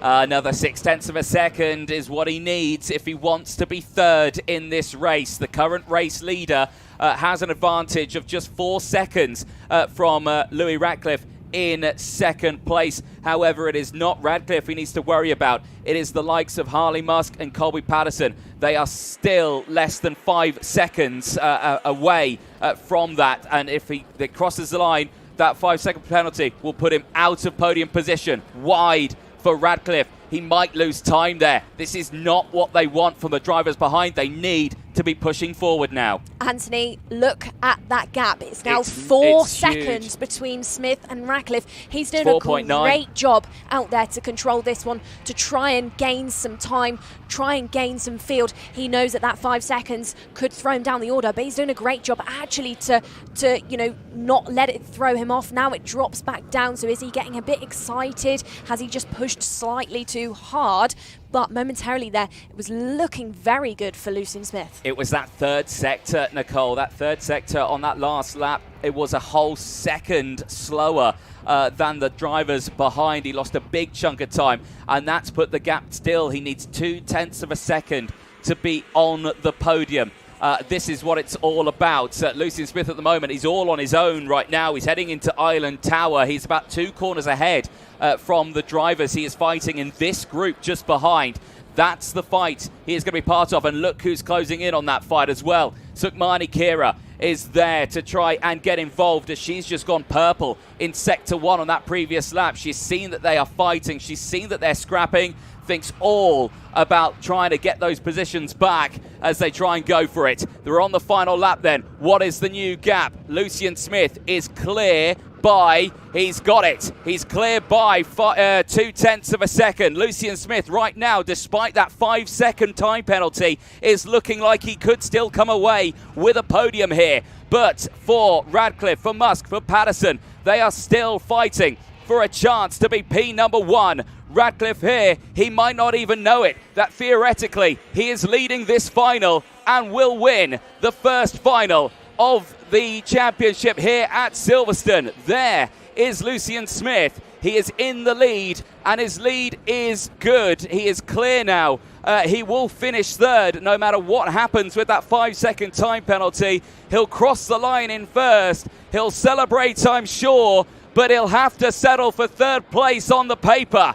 Across the line, Lucian Smith wins on track, but it will be Radcliffe who will win on paper. It will be Louis Radcliffe wins the final here in Silverstone in OKN Junior in an absolutely superb performance from both drivers. Lucian Smith, a very deserved drive there, but will have to settle for a third place. He finished 3.9 seconds ahead of Louis Radcliffe. He finished 4.4 seconds ahead of Harley Musk, but he finished 6.7 seconds ahead of Sukmani Kira, which means the 5 seconds added on drops Lucian Smith to third. It's Louis Radcliffe, Harley Musk, and Lucian Smith. 1, 2, 3 here in Silverstone. For the rest of the field, Sukmani Kira will take that P4. Colby Patterson will take P5 out of Andy Stewart. A great race there to gain 5 places in P6. Leo Livings from George Clark. Lorenzo Zacchetto from Johnson Stewart. Ava Lawrence as well. Strong performance there ahead of Enzo Stambach. 6 places gained for Enzo. Finishes that race in P12. Joseph Davis, what can we say? The pole sitter from qualifying all the way to the final, not having the race, 13th place, and not scoring well in that one. Harry Taylor as well, suffering a little bit there, 14th place ahead of Ashay Nagura. Max Boshoff, Cecil Courts, and Ollie Brunt will round out the 18-car field. There on your screen, and again, I don't think he knows it yet. Louis Radcliffe will take that result on paper. A deserved win. Lucian Smith still, though, take a bow. That in-race 5-second time penalty will put you to third, but you won on track, and that's the main thing you can take away from that one. For Harley Musk, that's going to be a P2 as well. A very strong performance, and unfortunately for Sukmani Kira, just misses out. Of course, what I say there is all provisional, because of course they have to get checked for the nose cones. They have to get checked for the weight as well. So all those results that you see on your screen are provisional. Here's your highlights from that race. A little bit shaky for some of them. Big moment there in the early stage of the race. I think that allowed Louis Radcliffe to go for that move, and you could just see there how slippery it was, but for Joseph Davis, that just started a downward trend for him in that race. The pole sitter from TQ earlier today, dropping to 13th place. But the rest of the fighting happening at this point. Lucian Smith had got to the front of the field and had driven away. He was in full control of this one. So there was Sukmani Kira, also the part of the number 31 machine, not one but two superb overtakes into Bridge Corner, downhill, that left-hand sweeping corner. Brilliant overtake all the way throughout it. The fighting continued for that spot. There was Lucian Smith across the line, celebrates across the line, but it would be Louis Ratcliffe who would come away with the final win on paper after a very dramatic ending to that final that just sees him take it by 0.2 of a second, or 0.7 of a second, I should say, clear from the position that would have knocked him off the podium. Very, very lucky is Lucian Smith, and I'm sure we will be hearing from those drivers right about now. Over to Nicole Sutherland. Well then, like we've just seen, Louis Ratcliffe makes himself your first driver to ever win a final here at Kart Silverstone. Louis, the fact that we can stand here and say that to you must be a fantastic feeling. Yeah, no, I've just moved from junior road tax to Miami. I'm very proud that I wasn't expecting to come win this. And of course, when you were driving round, Lucian Smith was at the front of the order. We saw that he was given a 5-second time penalty. So for you to not get too excited mid-race, knowing that you were in with a shot of winning, how did you manage that kind of pressure, and how did you just keep your cool? Well, I didn't know he had a 5-second because I wasn't looking at the board when it was given. So I was just focusing on getting P2 and trying to catch up to him. Well, Louis, congratulations. We will see you on the podium for today's racing. Good job indeed. That's it then for OKN Junior. Let's cut to a short ad break.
Welcome back, ladies and gentlemen, to live coverage here for round one of the British Karting, British Karting Champions of the Future Academy program. We are moments away from seeing the second of 3 finals head out onto the circuit.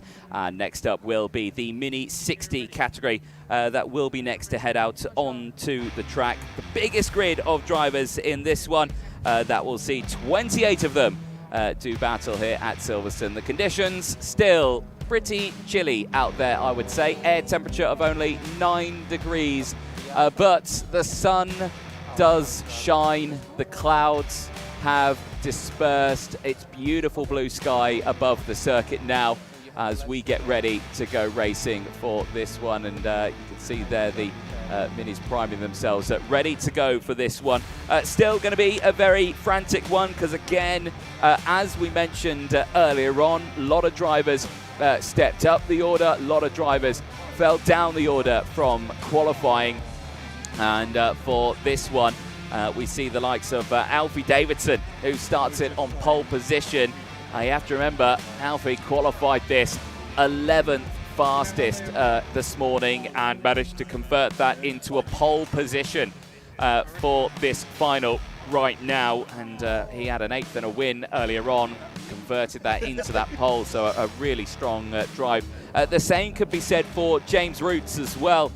Qualified 4th this morning, took a 4th and a 3rd, but with that managed to turn that into a front row start as well. So looking forward to seeing what he can do in this one. Other drivers as well who may have gone in the wrong direction on this one, it's harsh to say, but Benjamin Karakovic, the pole sitter, starts this one 4th row of the grid, has got some work to do in here, the same as Ilya Sami. That first race just haunting him a little bit. The second race, though, certainly a lot better as he finished that one P2.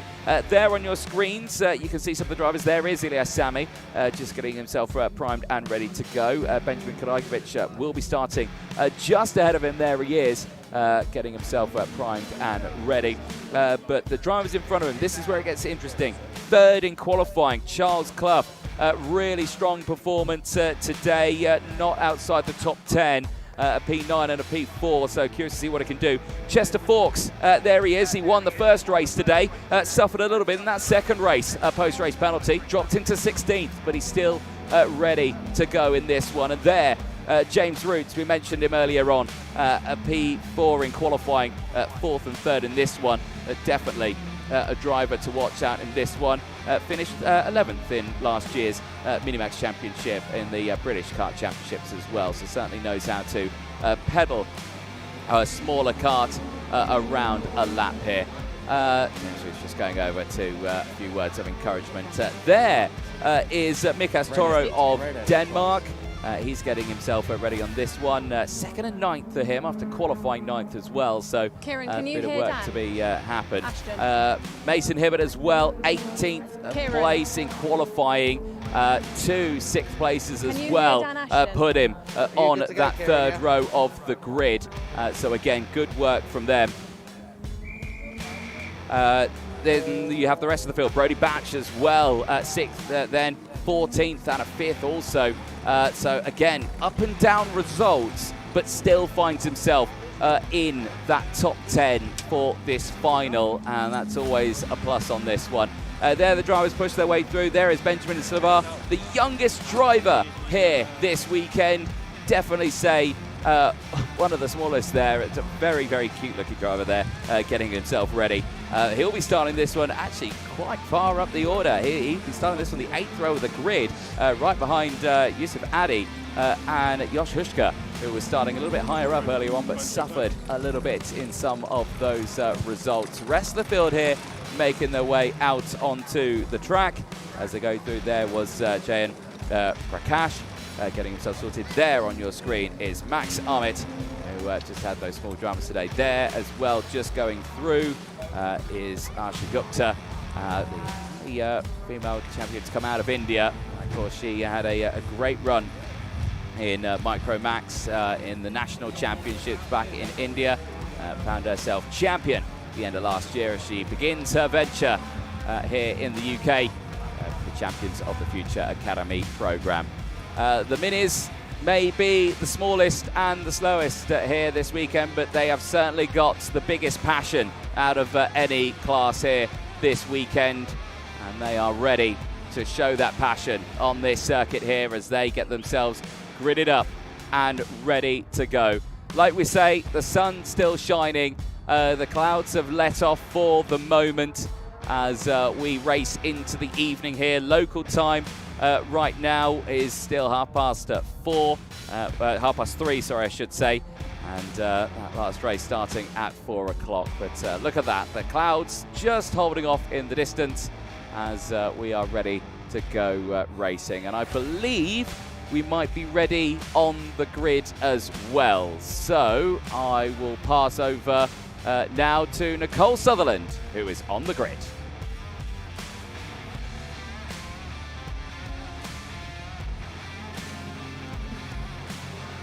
We are on the grid, and I think I might have just paused. Didn't realise Anthony was pushing down to me just yet. But we're down here and we are ready for our Mini 60 final. Alfie, going off the front row, you know, we see this a lot from you in the UK. You're always in and amongst the mix. Going into that first corner, mindset with the drivers behind you, what's it looking like? Just try and keep it on the inside, because the last heat and the one before wasn't very good start. Everyone was just getting pushed out the way, so just going to hold the brake obviously and try to get round the first corner. That's my aim. And of course, starting from the front row, you don't want to be doing too much overtaking. You want to be staying right at the front. But the overtaking opportunities on this track, for you, Alfie, where do you think that they exist? Everywhere really. Even if I go back quite far, I'm not going to lose my head and just get back through and overtake as many as we can. Well, Alfie, we've seen success from you so far. See if that plays out again in this final. Good luck to you. Let's go further back down in the field. Try not to trip me up. Thanks, Josh. Shortly behind Alfie, then more drivers going into things. Drivers that are used to the machinery as well. On that second row then, Paralin, of course, for all of these minis, but Toro is one of those drivers that is used to the Paralin already, maybe given a bit of an advantage going into this final. Also want to catch up with Charles Clough then, a driver who's under the guidance this weekend of Jordan Chamberlain, who's well known in the world of karting, well known in British karting, and I want to see what Jordan has said to Charles going into this weekend to really try and push him up the field. Charles, good stuff from you so far. Good to see you on the grid. Going into this final, you know, new track for everyone in the field, but what are you thinking that you can try and achieve? Just overtake everybody I can and get to the front as fast as I can. Well, let's try and watch you get to the front as fast as you can. Charles, good luck and well done so far this weekend. 1 minute left for these drivers to go. Mechanics will be clearing the grid. I'm going to clear the grid and I'm going to throw back up to Anthony Jordan. Thank you very much, Nicole Sutherland, down there on the grid, bracing the conditions out there. It does look very, very windy indeed. The Virtual Championship, as it stands, still something to consider in this one in the Mini 60 category. Of course, Alfie Davidson would be in the lead of those standings with 25 championship points to his name after putting it on pole position for this final. It then goes down from there in small increments, and then of course in this final 50 points up for grabs in the final for the championship. So very sought after points. Engines fire up then for Mini 60. It is the final, their longest race of the weekend, as they extend it now to 13 laps for the Mini 60. As the shot there, the wind definitely increasing. Alfie Davidson starts this one on pole position after converting an 8th and a win for pole position. James Roots does the same as well. 4th and 3rd joins him on that front row of the grid. Mikas Toro hasn't taken a win so far this weekend. Can he do it in this final? He started on the 2nd row of the grid alongside Chester Fawkes, who has taken a race win so far this weekend. Row 3 sees Mason Hibbert. He's been consistent, but after qualifying 18th, he came away with 2 6th places. He's now on the 3rd row of the grid alongside Charles Clough.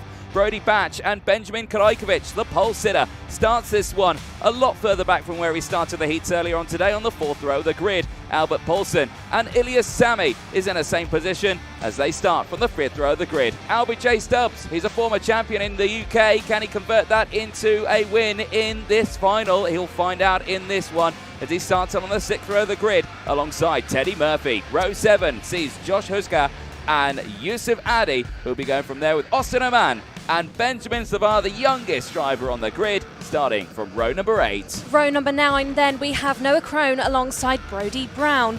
From row number 10, Hero Say will start alongside Oliver West. And then from 11, it's Ivan Zvonins with Chloe McGill.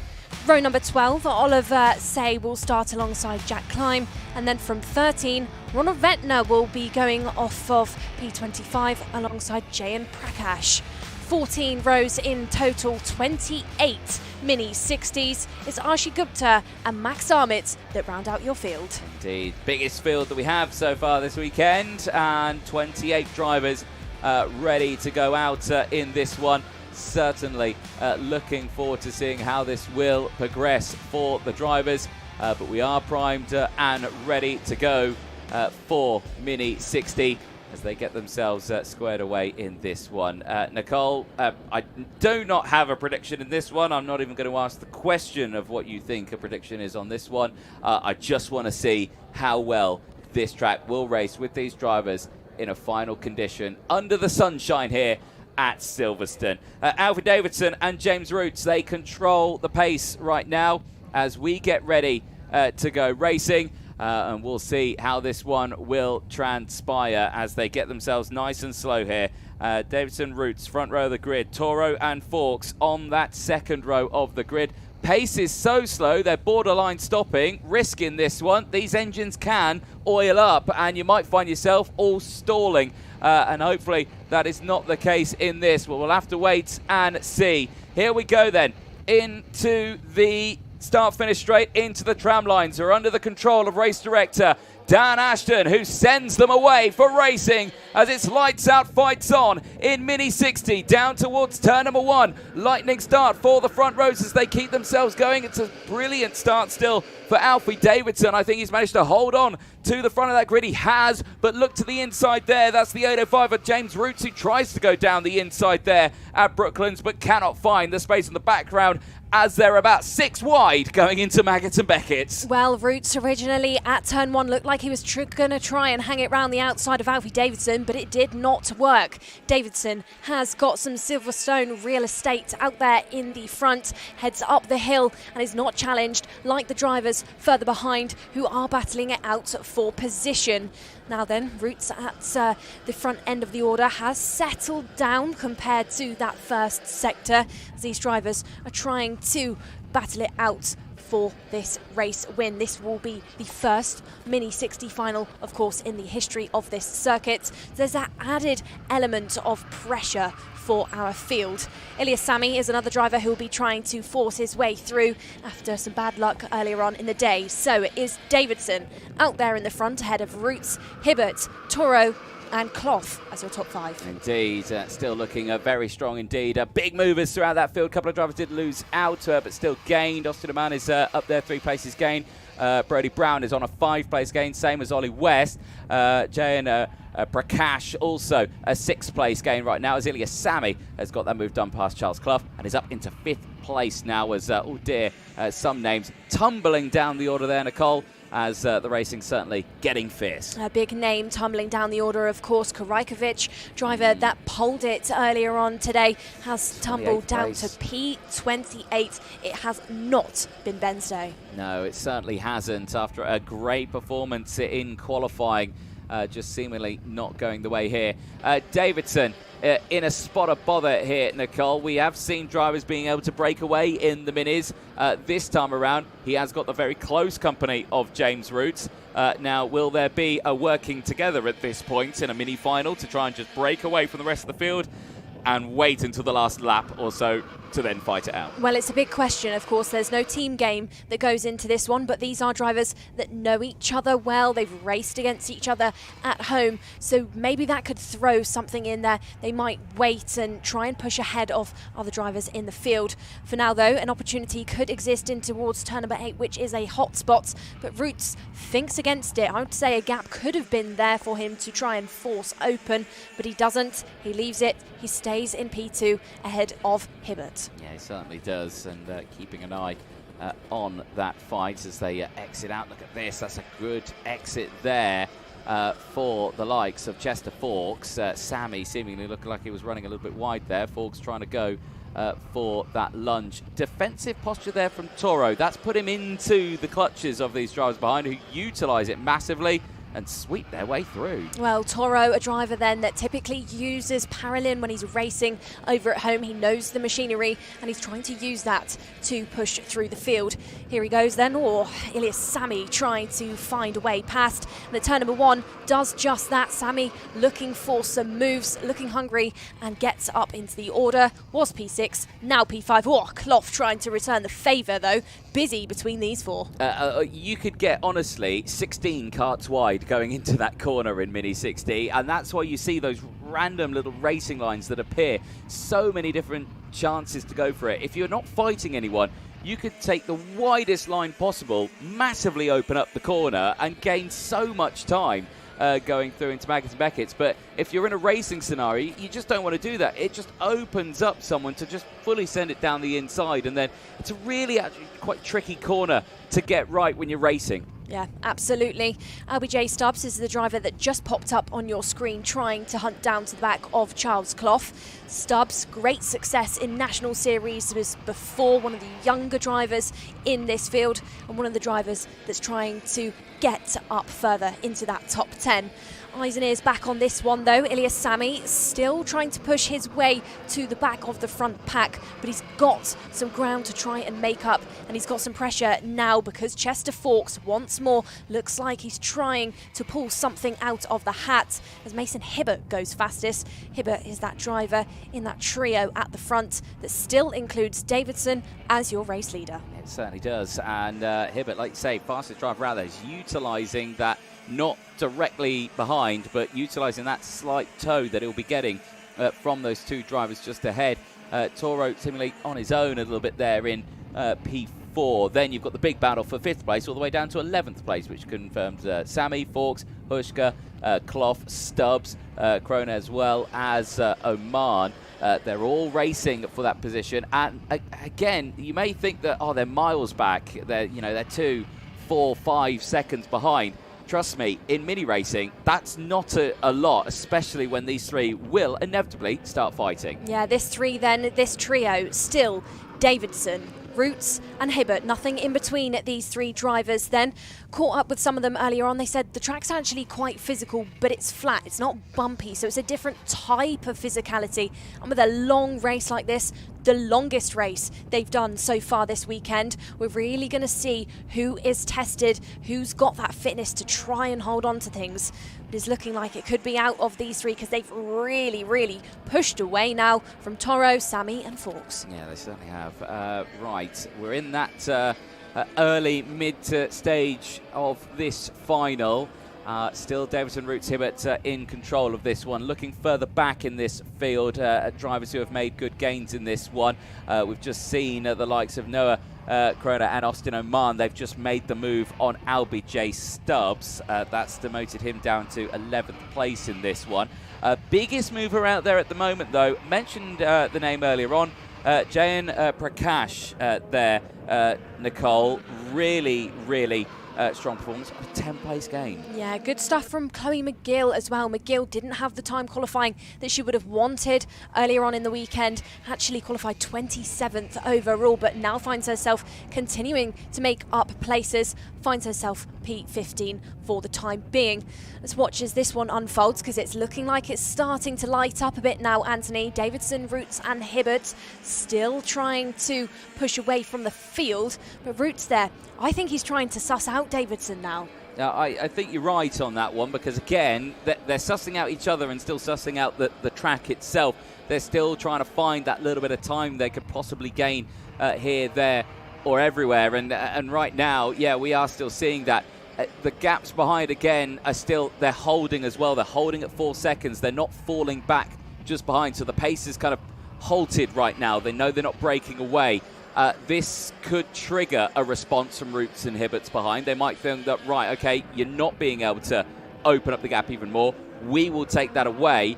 If Davidson then reacts to that and thinks, well, hold on, no, I think I'm in perfect control, that's where it starts to change. That's where it flips over to the second group behind, and then you get that fight on. But right now, they are holding firm. But here, every time we go through this section here out of Sector 1, it's always Roots who's right on the tail of Davidson. Well, Hibbert was faster than the two ahead on that previous lap. He's got that pace. He's using that toe as well. He's got now 2 karts ahead of him that are breaking up that wind for him. As in the background, I think we're starting to get a little bit busy. Yeah, I think Toro, Sammy, Forks and Hushka, I think they don't think they're going to catch this group now. I think that switch has changed now. That's flicked over for that second group behind. They're all now just tripping over each other just that little bit. There again, you're seeing that move. Yes, okay, it's good. You gain the spot, but you're going to lose time on this one now, and then it promotes other people to get through as well. So that was initially Hushka on Toro. Clough now getting involved in that fight as well. So again, it chops and changes all the time.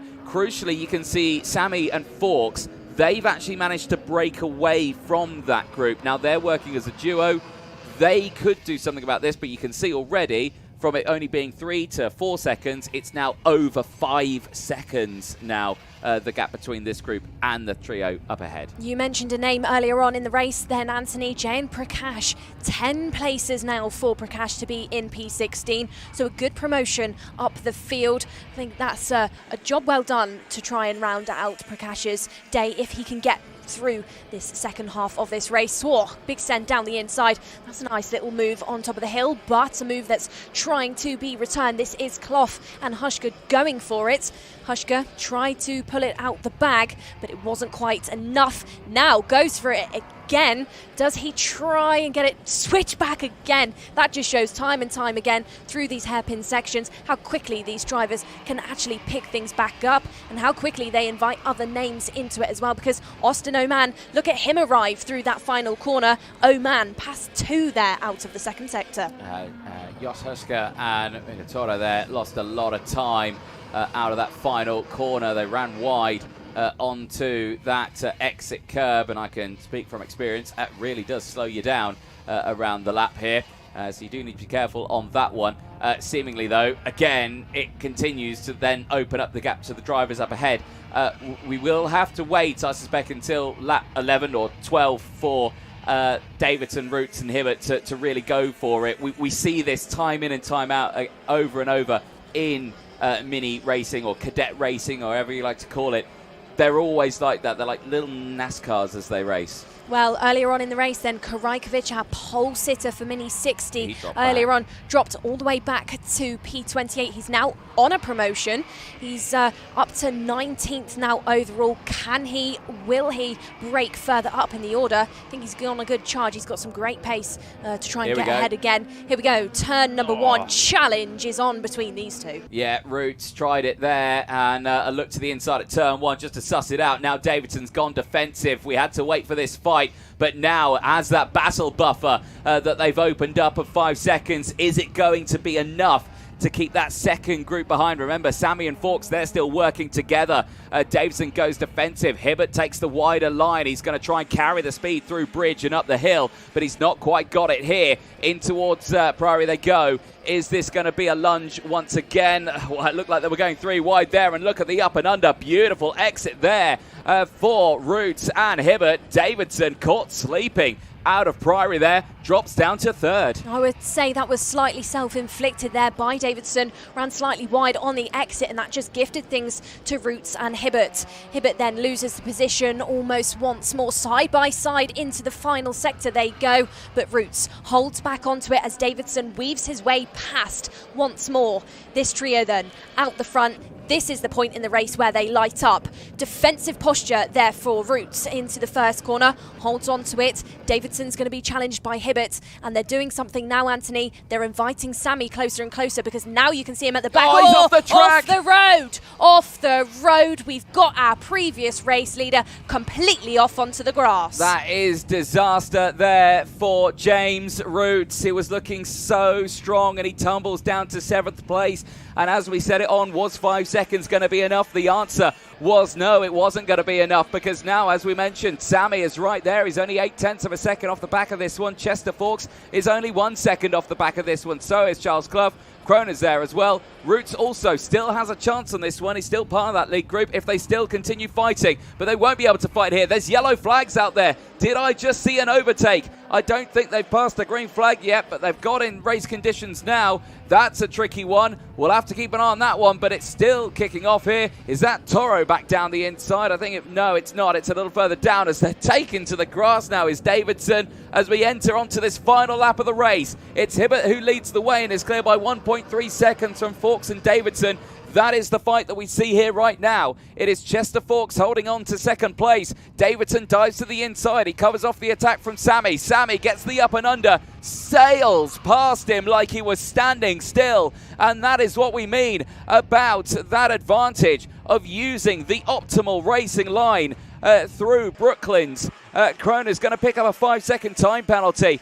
He's going to be out of contention from the front running of this one, and that's a big shame as he's up 11 places. But this one here for Mason Hibbert, well, what can we say about him? He qualified 18th place at the start of the day. He thought his chances of standing on the podium were done and dusted before it even started. But then he started to race. He finished 6th in race 1. He finished 6th in race 2. And now in this final, the young lad from the UK will win the final in Silverstone. It's Mason Hibbert across the line. He wins here in Silverstone ahead of Fawkes. It's Sammy who finishes in 3rd place. Davidson, well, what can we say? He fought bravely to be in that top section, but he'll miss out on that podium by only a few hundredths of a second. Clough finishes in 5th. Noah Kroner, well, he's gained 11 places. He's finished there in 6th, but an unfortunate 5-second time penalty will drop him out of contention. But there is your full result on your screen. We've gone up to 6th. Roots, disaster. James Roots, he was looking so strong. 7th place is the best he can do. Austin Aman from Yosushka, Albert Paulson, Mikas Toro from Hiroshige, Brody Brown finishing in 13th ahead of Chloe McGill on an 8th place gain. Oliver says, well, also 8 places gain ahead of Jayan Prakash. That is also a 10th place gain to finish in P16. Albie J. Stubbs ahead of Benjamin Slavar in 18th place. Karajkovic from pole this morning down to 19th place in the final. Yusuf Adi finishes that one in 20th ahead of Teddy Murphy. Jack Climb from Arsha Gupta, who finishes that one in 23rd place. Ronald Venter from Ivan Voronins. Max Armit from Brody Batch, who locks out the 27 finishers. Ollie West was the driver in the barrier. Unfortunately, thankfully he is okay. He walks back to Parc Ferme, but out of the race. The rest of the field, though, a very strong performance indeed as they get themselves squared away. They'll check those nose cones as well to make sure they're all good. But Mason Hibbert certainly having a very strong race there that sees him drop a P1 in the order here. A very deserved win after a very tough qualifying, and he's converted that tough qualifying into a current championship lead. going into tomorrow as well. He now sits with 65 championship points ahead of Chester Fawkes. As they get themselves ready. This one here, though, the highlights, quite a feisty little race we had in the mid-pack. Calm at the front for the majority of it. We had to wait a little bit of time to see those overtakes. The only retirement from that race was Ollie West. We did see those yellow flags come out at one point for West. I did see some moments happening there. Not sure if there was a yellow flag that was in there when the leaders came through, but I'm sure race control have all eyes on that moment there. But for these drivers here, they were focused on one thing, and that was pushing to the very end on this one. And this was the battle in the sort of high to top 10 pack at the moment. This is while the race leaders were still nice and calm at the front, and this was still the great little fight that we're seeing here. Charles Clough going in the up and under here, fighting away with Josh Husker, who had pushed his way forward quite nicely in that race. Still gained 4 places, but ended up finishing that race in P5. While that was happening, the race leaders still at that point were breaking away. We did later see the first attempt, and that was it. That was routes to the inside. Then we started to see the moments of change. They had at this point a 5-second lead from the group behind. These moments here closed that gap down to 1 second until we got to Brooklands. Brooklands is where it all went wrong for Roots, and this was it here. The look to the inside there for, I think that was Davidson there to the inside, and yeah, not have to be. There was the yellow flag for Ollie West, and drivers there seemingly still racing a little bit as, well, there you go, that was Davidson showcasing how much he was committed. Celebrations across the line. Mason Hibbert, a very deserved win. Strong performance, strong drive, and I think a well-deserved result there for Mason Hibbert after a very tough qualifying, able to push his way forward as the recovery operation underway here at Silverstone, and only the one kart thankfully on the trailer, but there you see how Ollie West karts unceremoniously dragged back to Parc Ferme. A lot of damage on the left-hand side of that kart. Of course, that was at the exit of Tower Corner before Seagrave, and that tyre wall comes up pretty quickly on a driver, especially if you run out wide on that exit curb. It will grab you and drag you into the tyre wall. So a big shame there for West, but for the rest of the field, a very strong performance as we head down to Parc Ferme and over to Nicole Sutherland. Well then, we're down in Parc Ferme and we're waiting for our Mini 60 winner, which is Mason Hibbert, of course. Great race for Mason, and here he is. Mason, great racing out there, and it was a good win. You know, you really had to hunt down. There was a trio of you fighting at the front. Can you talk us through it? Yeah, I mean, Alfie and James just pushed away. I had to stay with them, which was quite hard, but I managed to. And then Alfie went for a move, and then they just all both made contact, and then...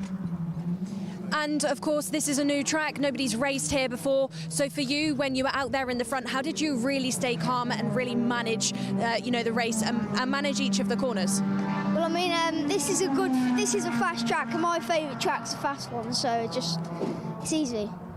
Well, Mason, congratulations. We will see you on the podium later on, and we will head back up then to Anthony Jordan before we go to our last final of the day. Thank you very much, Nicole Sutherland, down there in Parc Ferme. Well, there you hear it there from Mason Hibbert. The track is easy. There you go. That's a confident young man right there, and we look forward to seeing what he can do tomorrow, of course, because that's only day 1 of 2 here for the British Champions of the Future Academy programme. Of course, a brand new day tomorrow with a fresh time qualifying, fresh qualifying heats, and brand new finals as well. But we're not done just yet. One more final to go, and that, of course, is the OKN Senior Final. That will be heading out onto the track next, who, again, they have had some good results over this one.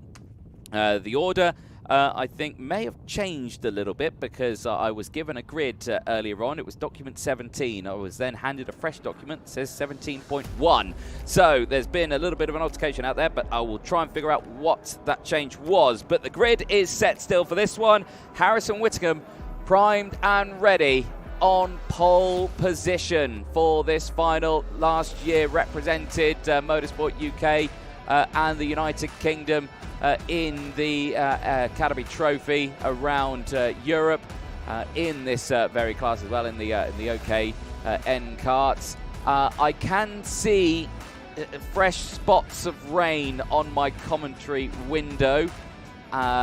Could spell a bit of drama for them, but again, I don't think it's too much that we need to worry about, because from my position, it looks, again, to me like a lot of dry rain. So it's raining, but it stays dry. So there we have it, dry rain.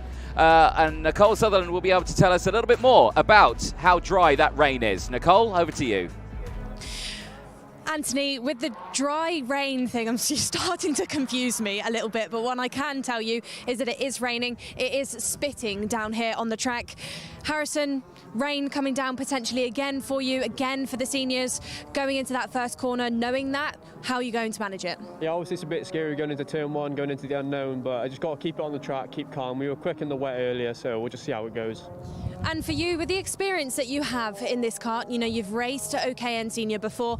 How do you manage it around this circuit? Because this is an unknown circuit, but this is known machinery. So how are you managing that combination? Yeah, obviously it's quite hard to put together a mix of a new track, and obviously I'm quite used to this kart now, so I just got to get my head into it a bit. It's a bit difficult compared to the X30 that I was testing here the other week, so yeah, just got to get around it and do my job. Well, we'll see you do your job then, Harrison. Good luck for this final. And we can confirm again that the rain is really starting to fall a bit harder now. It's actually starting to be able to be seen out on the track. The driver that's starting behind Harrison Whittingham then is Lizzie Mentier. Lizzie can be seen just to my left. Lizzie, good to see you here. You're in the OKN Senior class. You know, the power that you've got, the track that you've got. Tell us about it. It's been an exciting new sort of journey, like being here this weekend. New track, new class, and new people that I'm racing against. It's been a while since I've raced against a few of these people, and to be fair, it's good to have more girls on the grid. It's definitely a better change, and I hope there's more to come for the rest of the season. And Lizzie, in your racing career so far, you've done a lot. You've raced in the UK, you've raced in Europe, you've also raced as part of that Alpine Racer Academy. You're an experienced driver. Does that give you that boost of confidence coming into quite a big, quite competitive field like this? I mean, it's nice to say that I have confidence, but yet again, it's quite a fair playing field. So even if I do have confidence, every other driver's up there as well. So as long as I keep my head straight, and obviously I had a rough qualifying, but I managed to bring it back in the heats, just keeping my head that little bit higher than the rest of everyone else, then hopefully the final will go my way. And this circuit, you know, really smooth. It's not bumpy like some of the other tracks around the UK. When the rain was falling earlier on in that heat, how do you manage the two of that as well? And how are you thinking that might play out if the rain continues now? To be fair, I didn't think it was actually too slippy earlier in the wet when we were on slicks, and hopefully, I mean, to be fair, it wasn't too bad. I did lose a position when it started to rain, but hopefully it gives a little bit more excitement to the race. It's not full dry, but yeah, we'll just see what the weather brings. See what it brings indeed. Lizzie, thank you very much. We'll let you get sat into the kart. That 1 minute board then is about to flash to these drivers for the last final of today's racing, but the first final of the year for our OKN seniors.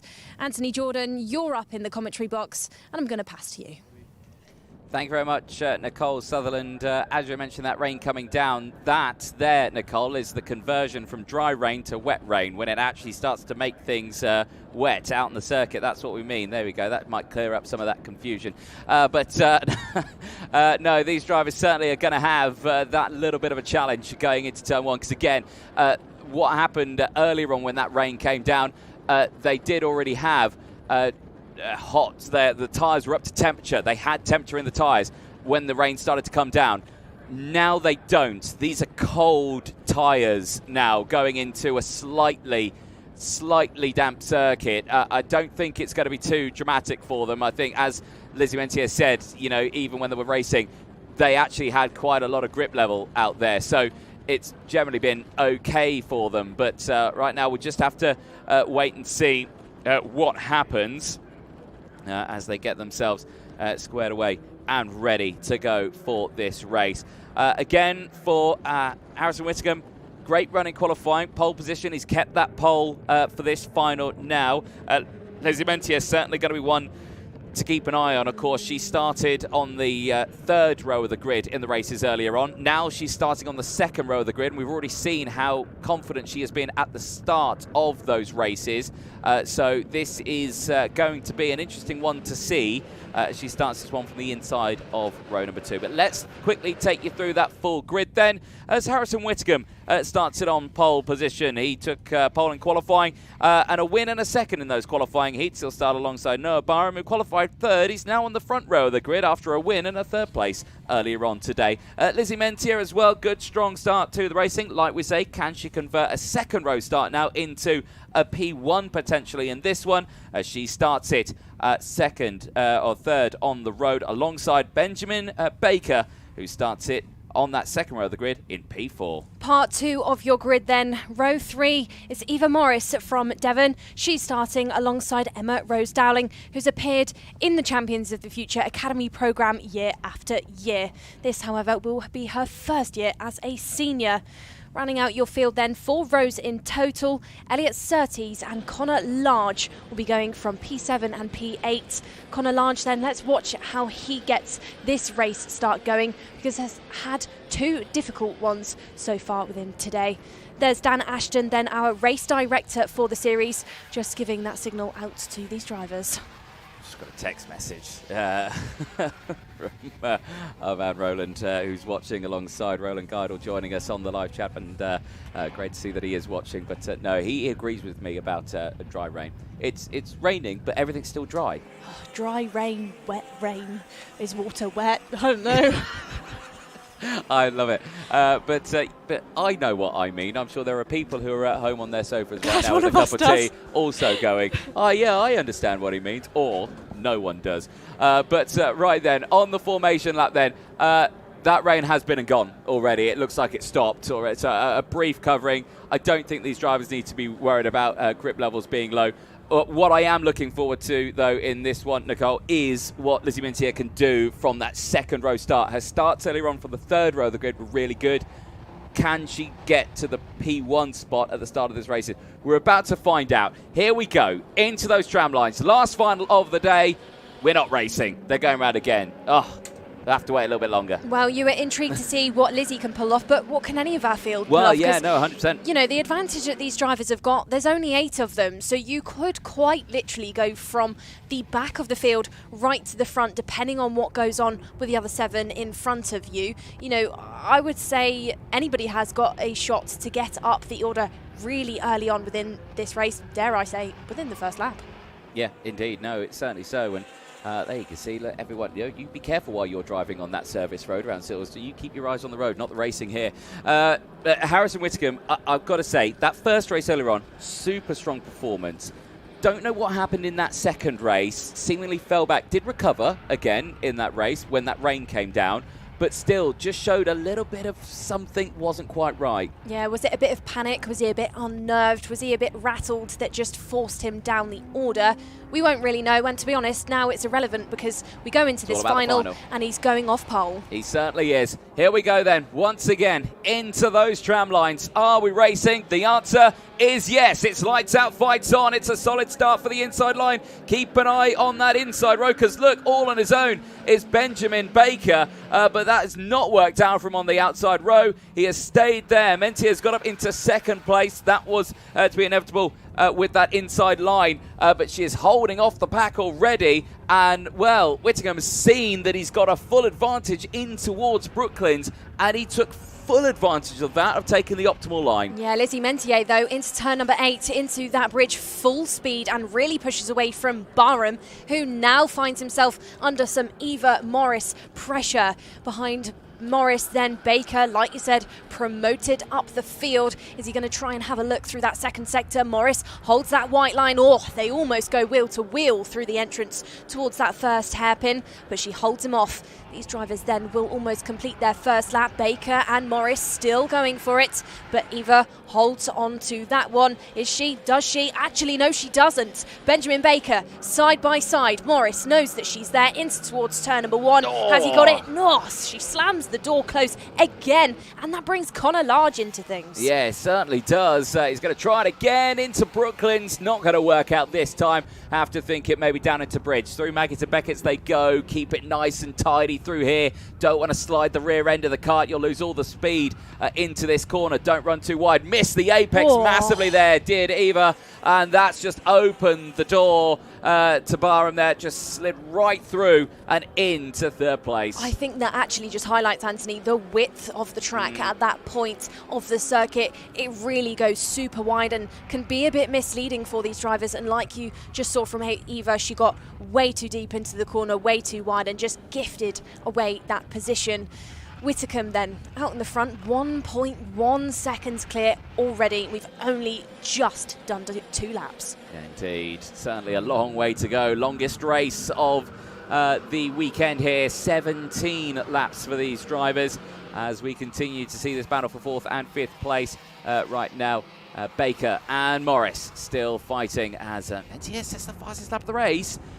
Gap, well, it came down briefly, back up again to 1.1 seconds. Whitcomb seemingly is just finding the pace out there right now. Yeah, but Whitcomb does return with a purple sector number 1, so maybe he's just tripped over himself on that previous lap. He's definitely not going to give away any time or position to Mentier. Can she? Will she chase up to the back? We'll have to wait to find out. These two, though, this is the battle further back. This is still Morris trying to find her way past Benjamin Baker. These two drivers then both freshly out of junior racing. They've spent a couple of years in national UK junior grids, now up into senior, but I don't think have directly raced each other much until this weekend. So the first showing to each other in towards turn number 1. Baker still holds on to that gap between him and Morris. A couple of kart lengths between the two, but Morris, watch her in towards the bridge corner, because that is a bit of a lunging corner, and clearly, as we saw from her on the previous lap, corners where drivers quite quickly make mistakes. Indeed, just watching that line there through Maggett and Beckett's, suffering quite a lot on the exit of the second half of Beckett's there, taking a lot of that curb, and the back end just steps out. You can see how she's lost a lot of time there to Baker, and now Large will have an opportunity here. Yeah, Large then starting to close in, as it is Emma Rose Dowling. Dowling started to find her feet so far within this race. Hasn't really been in the mix this weekend. We've seen good moments from her, some good overtakes, but hasn't really been inside the top 5. Could be on a charge now to try and break into that, as Connor Large is starting to look like he could be on for a challenge for the top 5 for the first time this weekend. He's getting closer and closer to Morris. That story, that gap then between Whitcomb and Mentier, still no change between them. Whitcomb still continuing to put in some purples. Purple sector number 1, as curb is being used in that corner there, Nancy, to just straighten things up so these drivers aren't driving extra unnecessary distances, but it can force mistakes. I've driven over that curb. Does it hurt? It's rough. It's rough on the kart. You didn't want to do it too many times. This one here, though, here look at this. Straight back at it. Baker under pressure. Morris back down the inside. Beautiful stuff. Here comes Large now. He's giving it Large, and he's got that move done. Can he hold it, though, on the exit? He's going to squeeze there to the inside.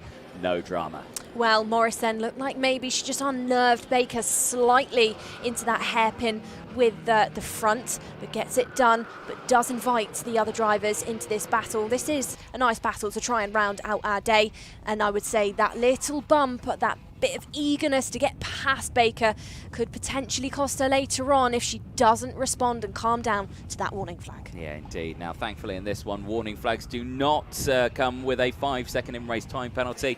However, you can still get an in-race 5-second time penalty. We have seen that time in and time out. Down the inside into Priory. Good stuff there for Connor Large. This is him now up into the likes of 4th place. Eva Morris, as quickly as she gained that spot, she's back down now into that spot. But again, seemingly looking a bit racy there, looking down the inside, but she lost a bit of time on that exit there. Does need to be careful here, especially again with how quick the next corners come up. And there you can see how Emma Rose Dowling also involved. And here Benjamin Baker will be under pressure into turn 1. Will be there look to the inside? The answer to that is no for the time being. Of course, this is the first day of racing here this weekend. We've got a new, completely separate day of racing tomorrow. So maybe you're going to see names like Connor Large actually go into tomorrow and instantly start further up the field. He looks like, to me, Anthony, within this race, he's starting to find a rhythm. He's P4 currently. We've not seen him higher than that so far this weekend. So maybe tomorrow could be a story for him where we see him actually break inside the top end of the order as these drivers lap after lap adjust to the machinery that's new to them, adjust to the circuit that is new to them as well. Emma Rose Dowling then clips that corner out of turn number 13, just trying to find her feet. She still continues to try and chase up to the back of Benjamin Baker. These two drivers out of the final corner. No distance really gained by Emma there. She'll still have to continue to chase in that tow. Yeah, certainly so. Whitcomb still clear, 1.9 seconds from Lizzie Mentier. They're having a pretty calm and controlled race right now. They are just basically having a bit of a hot lap race right now. They're just putting in those fastest laps. So you can see Whitcomb again, 58.0. That's qualifying pace that they were doing this morning. They were, in fact, I think that's faster than what he did in qualifying. I probably would say, you know, we can expect that as these races go on and on, as these drivers get to know the circuit more, get to know it more as well in the dry, because all of the testing yesterday was completely wet for our field. So they'll be learning, they'll be adapting, they'll be picking things up. And you're shaking your head. It's it a is whole faster. second faster than what he did in qualifying. That shows they are still learning the track. Yeah, there we go then. And of course, we've said time and time again, no pre-existing data, no pre-existing footage or races for any of these drivers to watch back and learn as they adapt to things. Completely new territory. Whitcomb, 2.1 seconds ahead of Mentier. Racing his own race, to be honest, Anthony. He's not got much to think about right now. Yeah, indeed. You can see there how he utilises the curbs there through Maggotts and Beckett's. This is a really tricky corner, is Bridge. You can easily run out too wide. We saw Morris do it. Yeah, we saw Morris do it.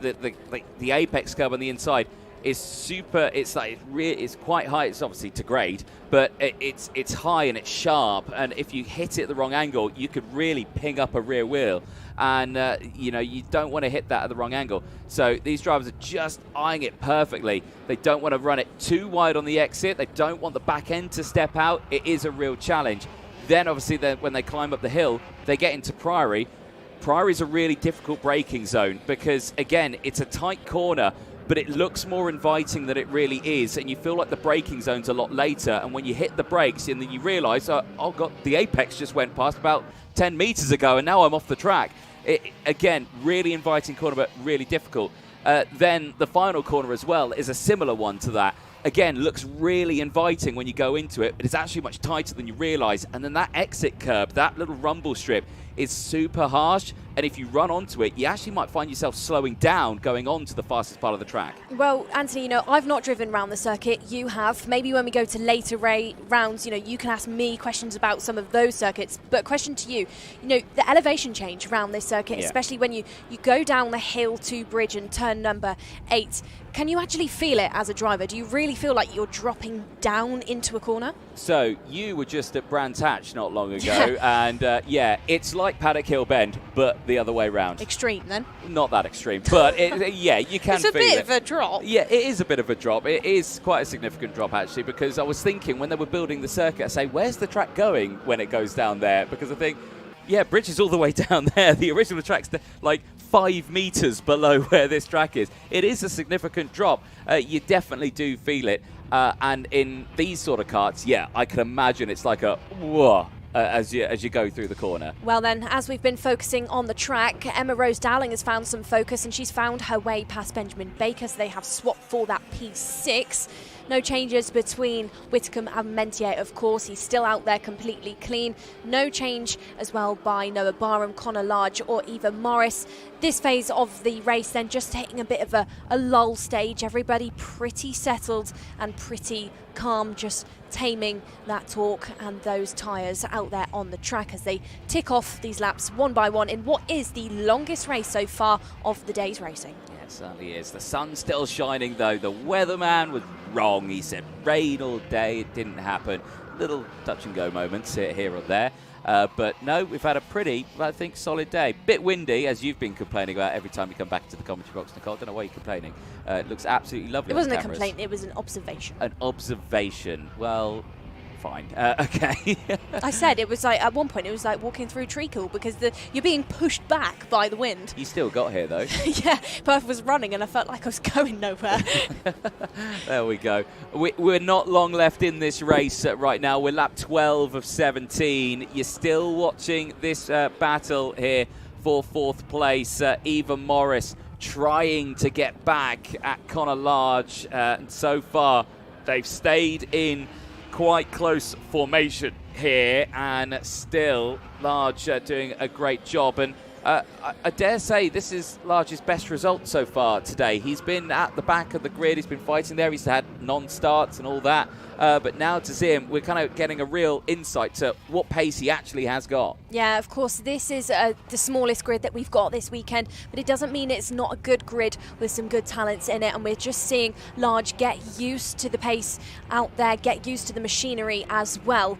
He, at the moment, though, might have to be getting used to being chased, because Eva Morris looks like she's found her feet again within this race. Pace on the previous lap then. Morris is quicker than Connor Large through that first sector. She did drop a little bit of time, but is still faster than him. I think she's found something here, Anthony. I think a battle here is going to be on. Well, again, as we were saying it, as drivers get used to the circuit, they go through corners, because I've done this in the past where I've been at a racetrack and I'm learning it, and then I go, oh, actually, if you go that wide, you can actually gain like 5 seconds there. So yeah, in one corner. Yeah, in one corner alone. That's how slow I am. But yeah, it's you know, we're seeing that now. Some of them, a lot of it could be turn 1, turn 2. I know 100% it's this turn here. Look how you see how they're at that white line. That track is 15 meters wide there. That shows how much space they're giving it. It feels really alien to a driver on a kart track. When you're in a kart, you feel like, no, the track's never this wide, but then all of a sudden, oh wait, now it is, and you can actually position the kart here and you can go a lot faster. We were also talking about how much quicker the times are now that the day is going on. We're faster in the racing compared to qualifying. Well. Yeah. That will be as well added to because rubber is now starting to be laid down on the circuit. We've not raced at Kart Silverstone so far. Nobody has. Brand new circuit out there. So as time goes on, more rubber gets put down. The drivers will be able to test things more, have more confidence on the grip level, and really start to push the boundaries out on the track. Yeah, certainly so. Still that timer running down. Whitcomb still holding on to the lead. 2 seconds clear from Mentier, Barham from Large and Morris. This is that fight that we're watching now. Dowling just behind that one in P6 is clear now from Baker. Surtees still in this fight as well. I remember that first race. He was having a great fight with Connor Large earlier on in one of those races. They were scrapping for a good 5 or 6 laps. They were having quite the nice little battle out there. So far in this one, they've stayed nice and calm for the time being. And again, I think sussing out for what could be actually quite a close race tomorrow, because of course tonight all these engines get taken off. They go into a bag, they shake the bag up, and then, well, they don't put the engines in a bag and shake it. They put some numbers in a bag and shake it. Then they pull out a new number and they get a new engine. And of course, that changes around every day. So again, it keeps that level at a good consistency for the drivers. And then, of course, you may see a completely different order with everyone thinking, right, okay, no, I feel better with this. I feel nicer with this one. I prefer how this one works. And yeah, it's one of those shake-ups. Loving this, though, from Eva Morris, just keeping with Connor Large right now. Again, a little wobble there out of that. It's that second part of Beckett's there that keeps biting her at that moment.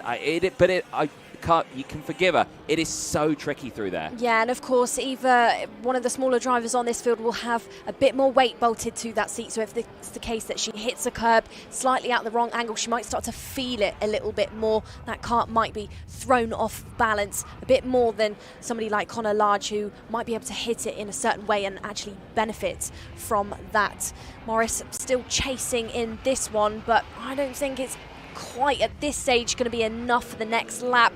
She's in the tow going down the straight in towards turn number 1. No opportunity will exist just yet, as now we go into this final lap of things. She really needs to try and bite the bullet, because we are really heading into the last stages, and as is that driver there. Oh no. That is disaster there for Emma Dowling, and judging by those tyre marks, I think that is an engine seat. Yeah, you can try and push it. I don't think it's going to go. That is a seizure there of the engine. Yeah, that's probably the best way to do it. Lift it up at the rear. That axle will not move. And that's a scary moment there for Emma Dowling, especially at the fastest part of the circuit.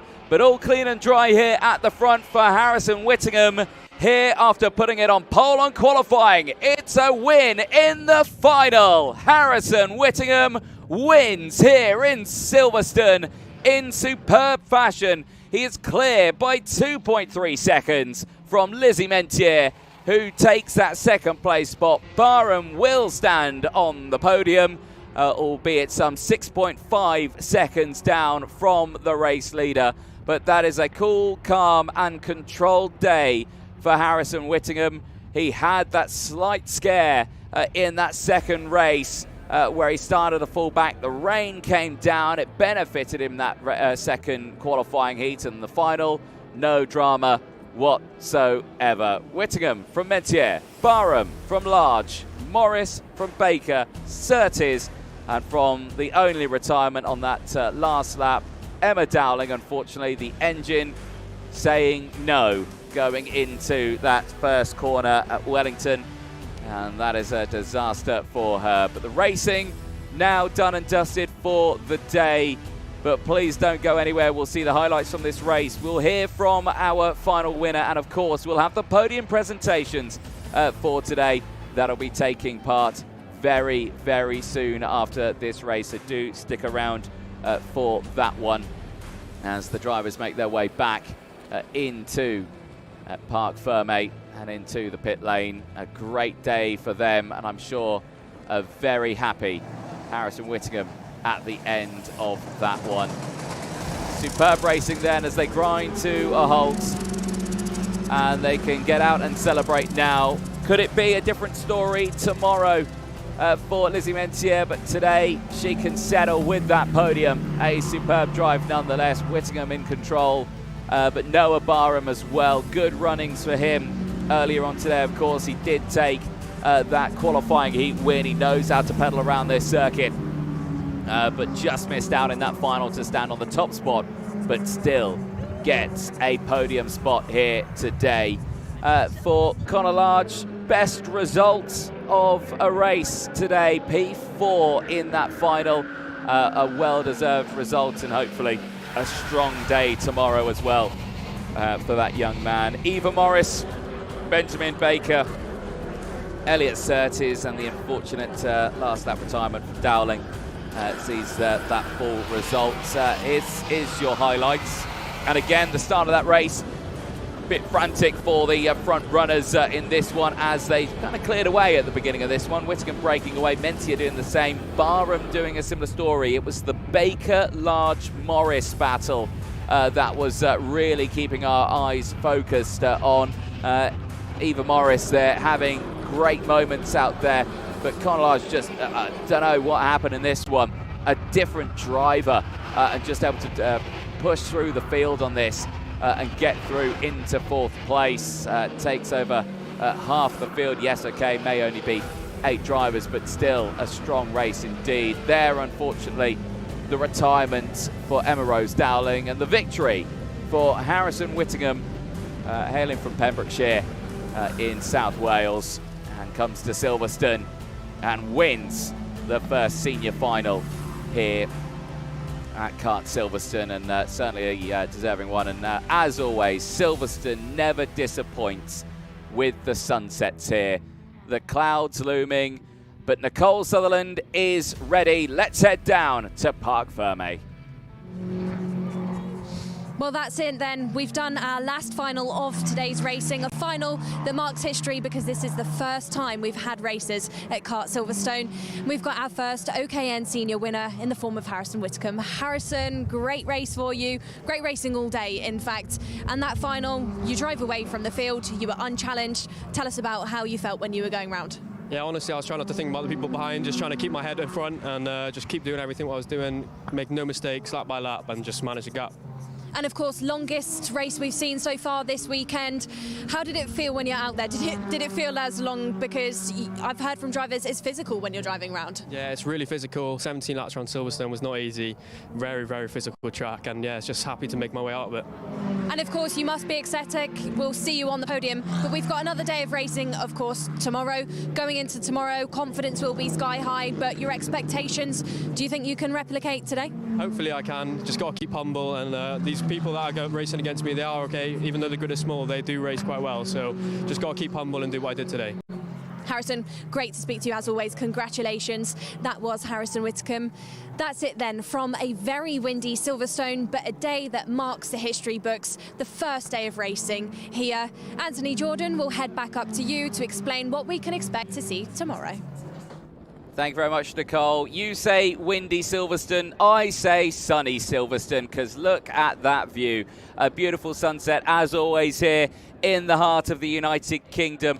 And Silverstone once again delivers solid racing here. Tomorrow, well, what can we expect? You can expect a brand new round of qualifying heats and finals tomorrow. That will kickstart the broadcast at around 11:20. We go racing with the first of those junior heats. But who will be on pole position for those?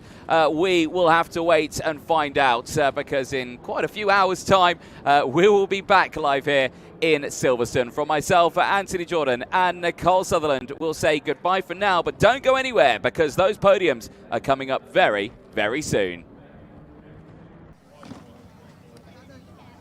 Well, thank you very much, ladies and gentlemen, for your patience. We are now ready for the podium presentations here for round one of the British Champions of the Future Academy programme. We will start with the Mini 60s. We'll move on to juniors and then seniors, but we'll start with Mini 60 under 10. I do hope that we do have our Mini 60 under 10s here. I did just go try and find them, but I think they may have vanished. So we will pass over to that one. We'll start with third position. Please welcome, who's hopefully here, onto the podium, the pilot of the 901 machine, Benjamin Silva. Well done, Benjamin. On that third spot, there you go, well done. A perfect end, finishing 18th overall. In second position for Mini 60 under 10, please welcome Jayan Prakash. An excellent job for Jayan. 16th overall, 10 places gained. And finally, your winner in the Mini 60 under 10, finishing 12th overall. Give it up for Brodie Brown.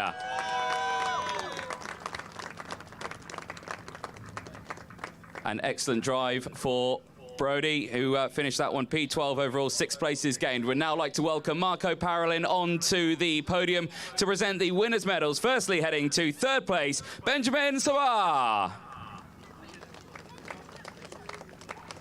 Benjamin, one of the youngest drivers in the Mini 60 category. The second place medal heading to Jayan Prakash.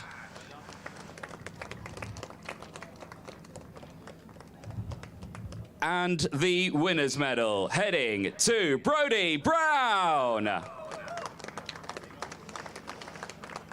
Well, excellent stuff, drivers. Nice big smiles. Marco, if you want to join them on the podium as well. Big smiles for the photographers out there at the end of a very busy day of racing here in a windy, sunny, and sometimes a slightly wet Silverstone. But we're ready for a brand new day of racing tomorrow with a brand new qualifying heats and finals. Ladies and gentlemen, one big final round of applause for Mini 60 under 10.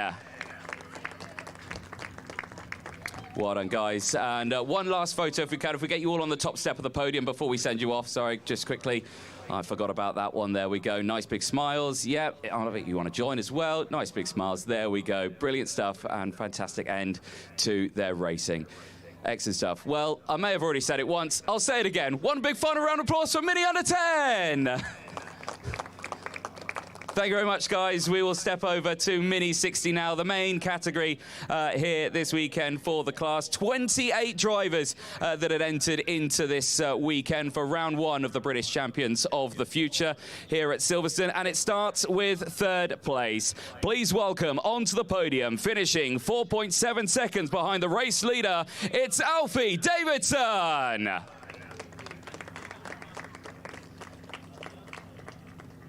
In second position, please welcome onto the podium, Chester Fawkes.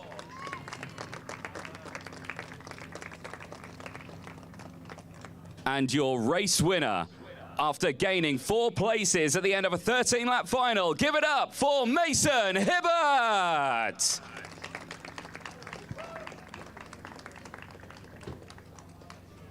Well, we will now listen to the national anthem of the United Kingdom.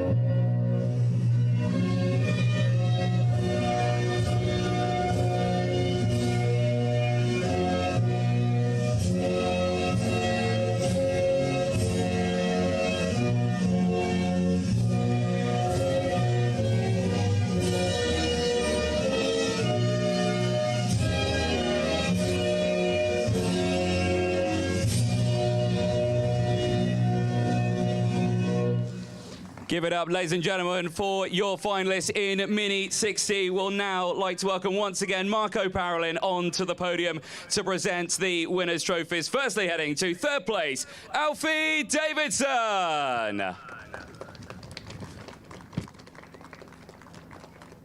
The second place trophy heading to Chester Fawkes. And your race winner and the first final winner of the British Champions of the Future here in Silverstone, it's Mason Hibbert. Well, Marco, once again, if you want to join those drivers on the podium, nice big smiles. Drivers, lift those trophies as high up in the air as you can for me, please. Nice big smiles for the photographers out there. A great end to your day's racing. And like we say, a brand new day tomorrow as well. And finally, we'll get you all on that top step of the podium as well. So drivers getting nice and close. Marco, you join them as well. All squeeze in. There we go, if you can. Yeah, I know they're big trophies. There we go. Nice big smiles once again. And ladies and gentlemen, big round of applause for Mini 60.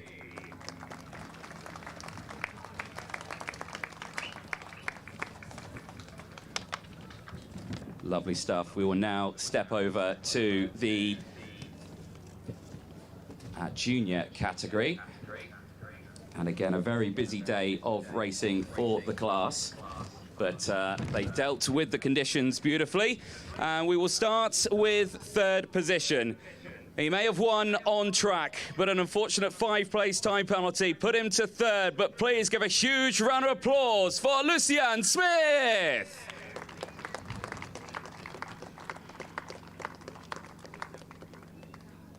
In second position, please give a big round of applause after gaining 3 places. For second place, it's Harley Musk.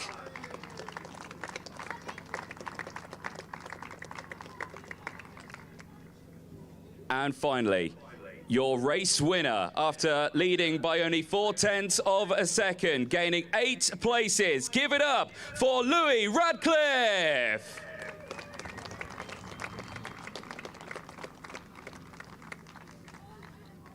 Well, great work by Louis. That race result certainly will be a delight. We will now listen to the national anthem of the United Kingdom.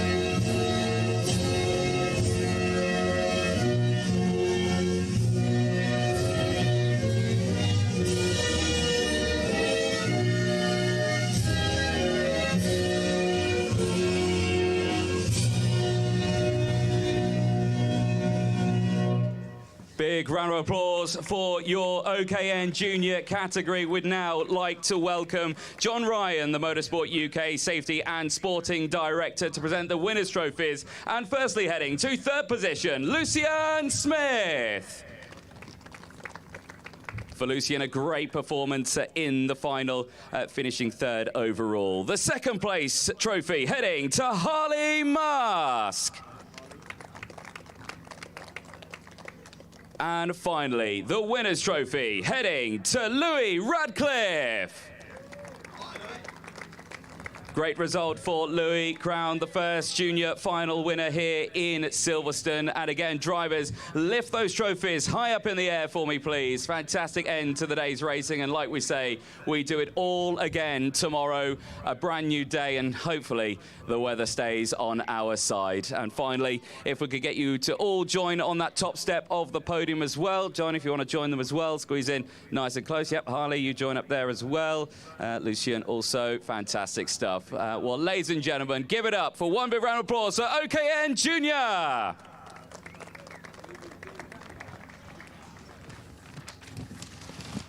Well, a busy day tomorrow as well for the juniors. We will see them out in action again with a fresh qualifying heats and final. But we'll now turn our attention over to the senior category now. And again, a calm and controlled day for the seniors, but some dramas in the final nonetheless for some of the drivers. But we will start with third position. Please welcome onto the podium, finishing in third place, it's Noah Barham. A great result for Noah, third place overall in the final. In second position, please give it up for Lizzie Mentier. Great result for Lizzie, one place gain to squeeze up into that second place spot on the podium. And finally, he poled it in time qualifying. He kept that pole for the final, converts it into a final win. Give it up for Harrison Whittingham.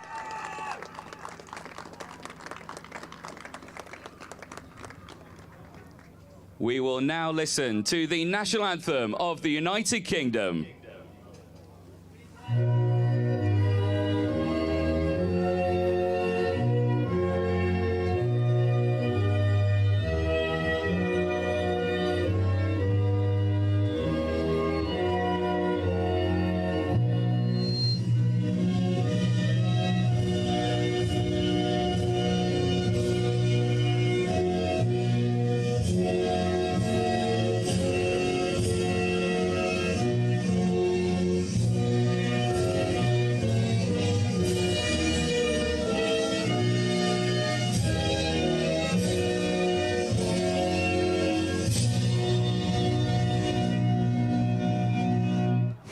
Give it up, ladies and gentlemen, for your OKN Senior finalists. We'd now like to welcome Katie Denver from F1 Academy to present the winners' trophies. Firstly, heading to third position, Noah Barham. For Noah, great result, 6.5 seconds behind the race leader at the end. The second place trophy heading to Lizzie Mentier. For Lizzie, her first outing as one of the Discover Your Drive Initiative drivers for F1 Academy. Great result for her. And finally, the winner's trophy heading to Harrison Whittingham. And his mechanic, Liam. There we go. He wanted a shout out. Perfect stuff. Well, drivers, lift those trophies high up in the air for me, please, above your head. There we go. Great end to the day's racing. And, of course, a brand new day tomorrow. Who knows what it could bring. And, again, finally, if we get you all on that top step of the podium as well, squeeze in nice and close. There we go. I know it gets harder as the age and the drivers get taller, but squeeze in nice and close. There we go. Nice big smiles for all of the photographers out there. Well, ladies and gentlemen, one final big round of applause for OKN Senior. And there we have it for the British Championship of the Future Academy programme here in Silverstone for Saturday's racing. But don't worry, we're back again tomorrow for Sunday. A brand new qualifying heats and brand new final. Who will take the podium then? We'll have to wait and see. Until now, it's goodbye. We'll see you tomorrow morning.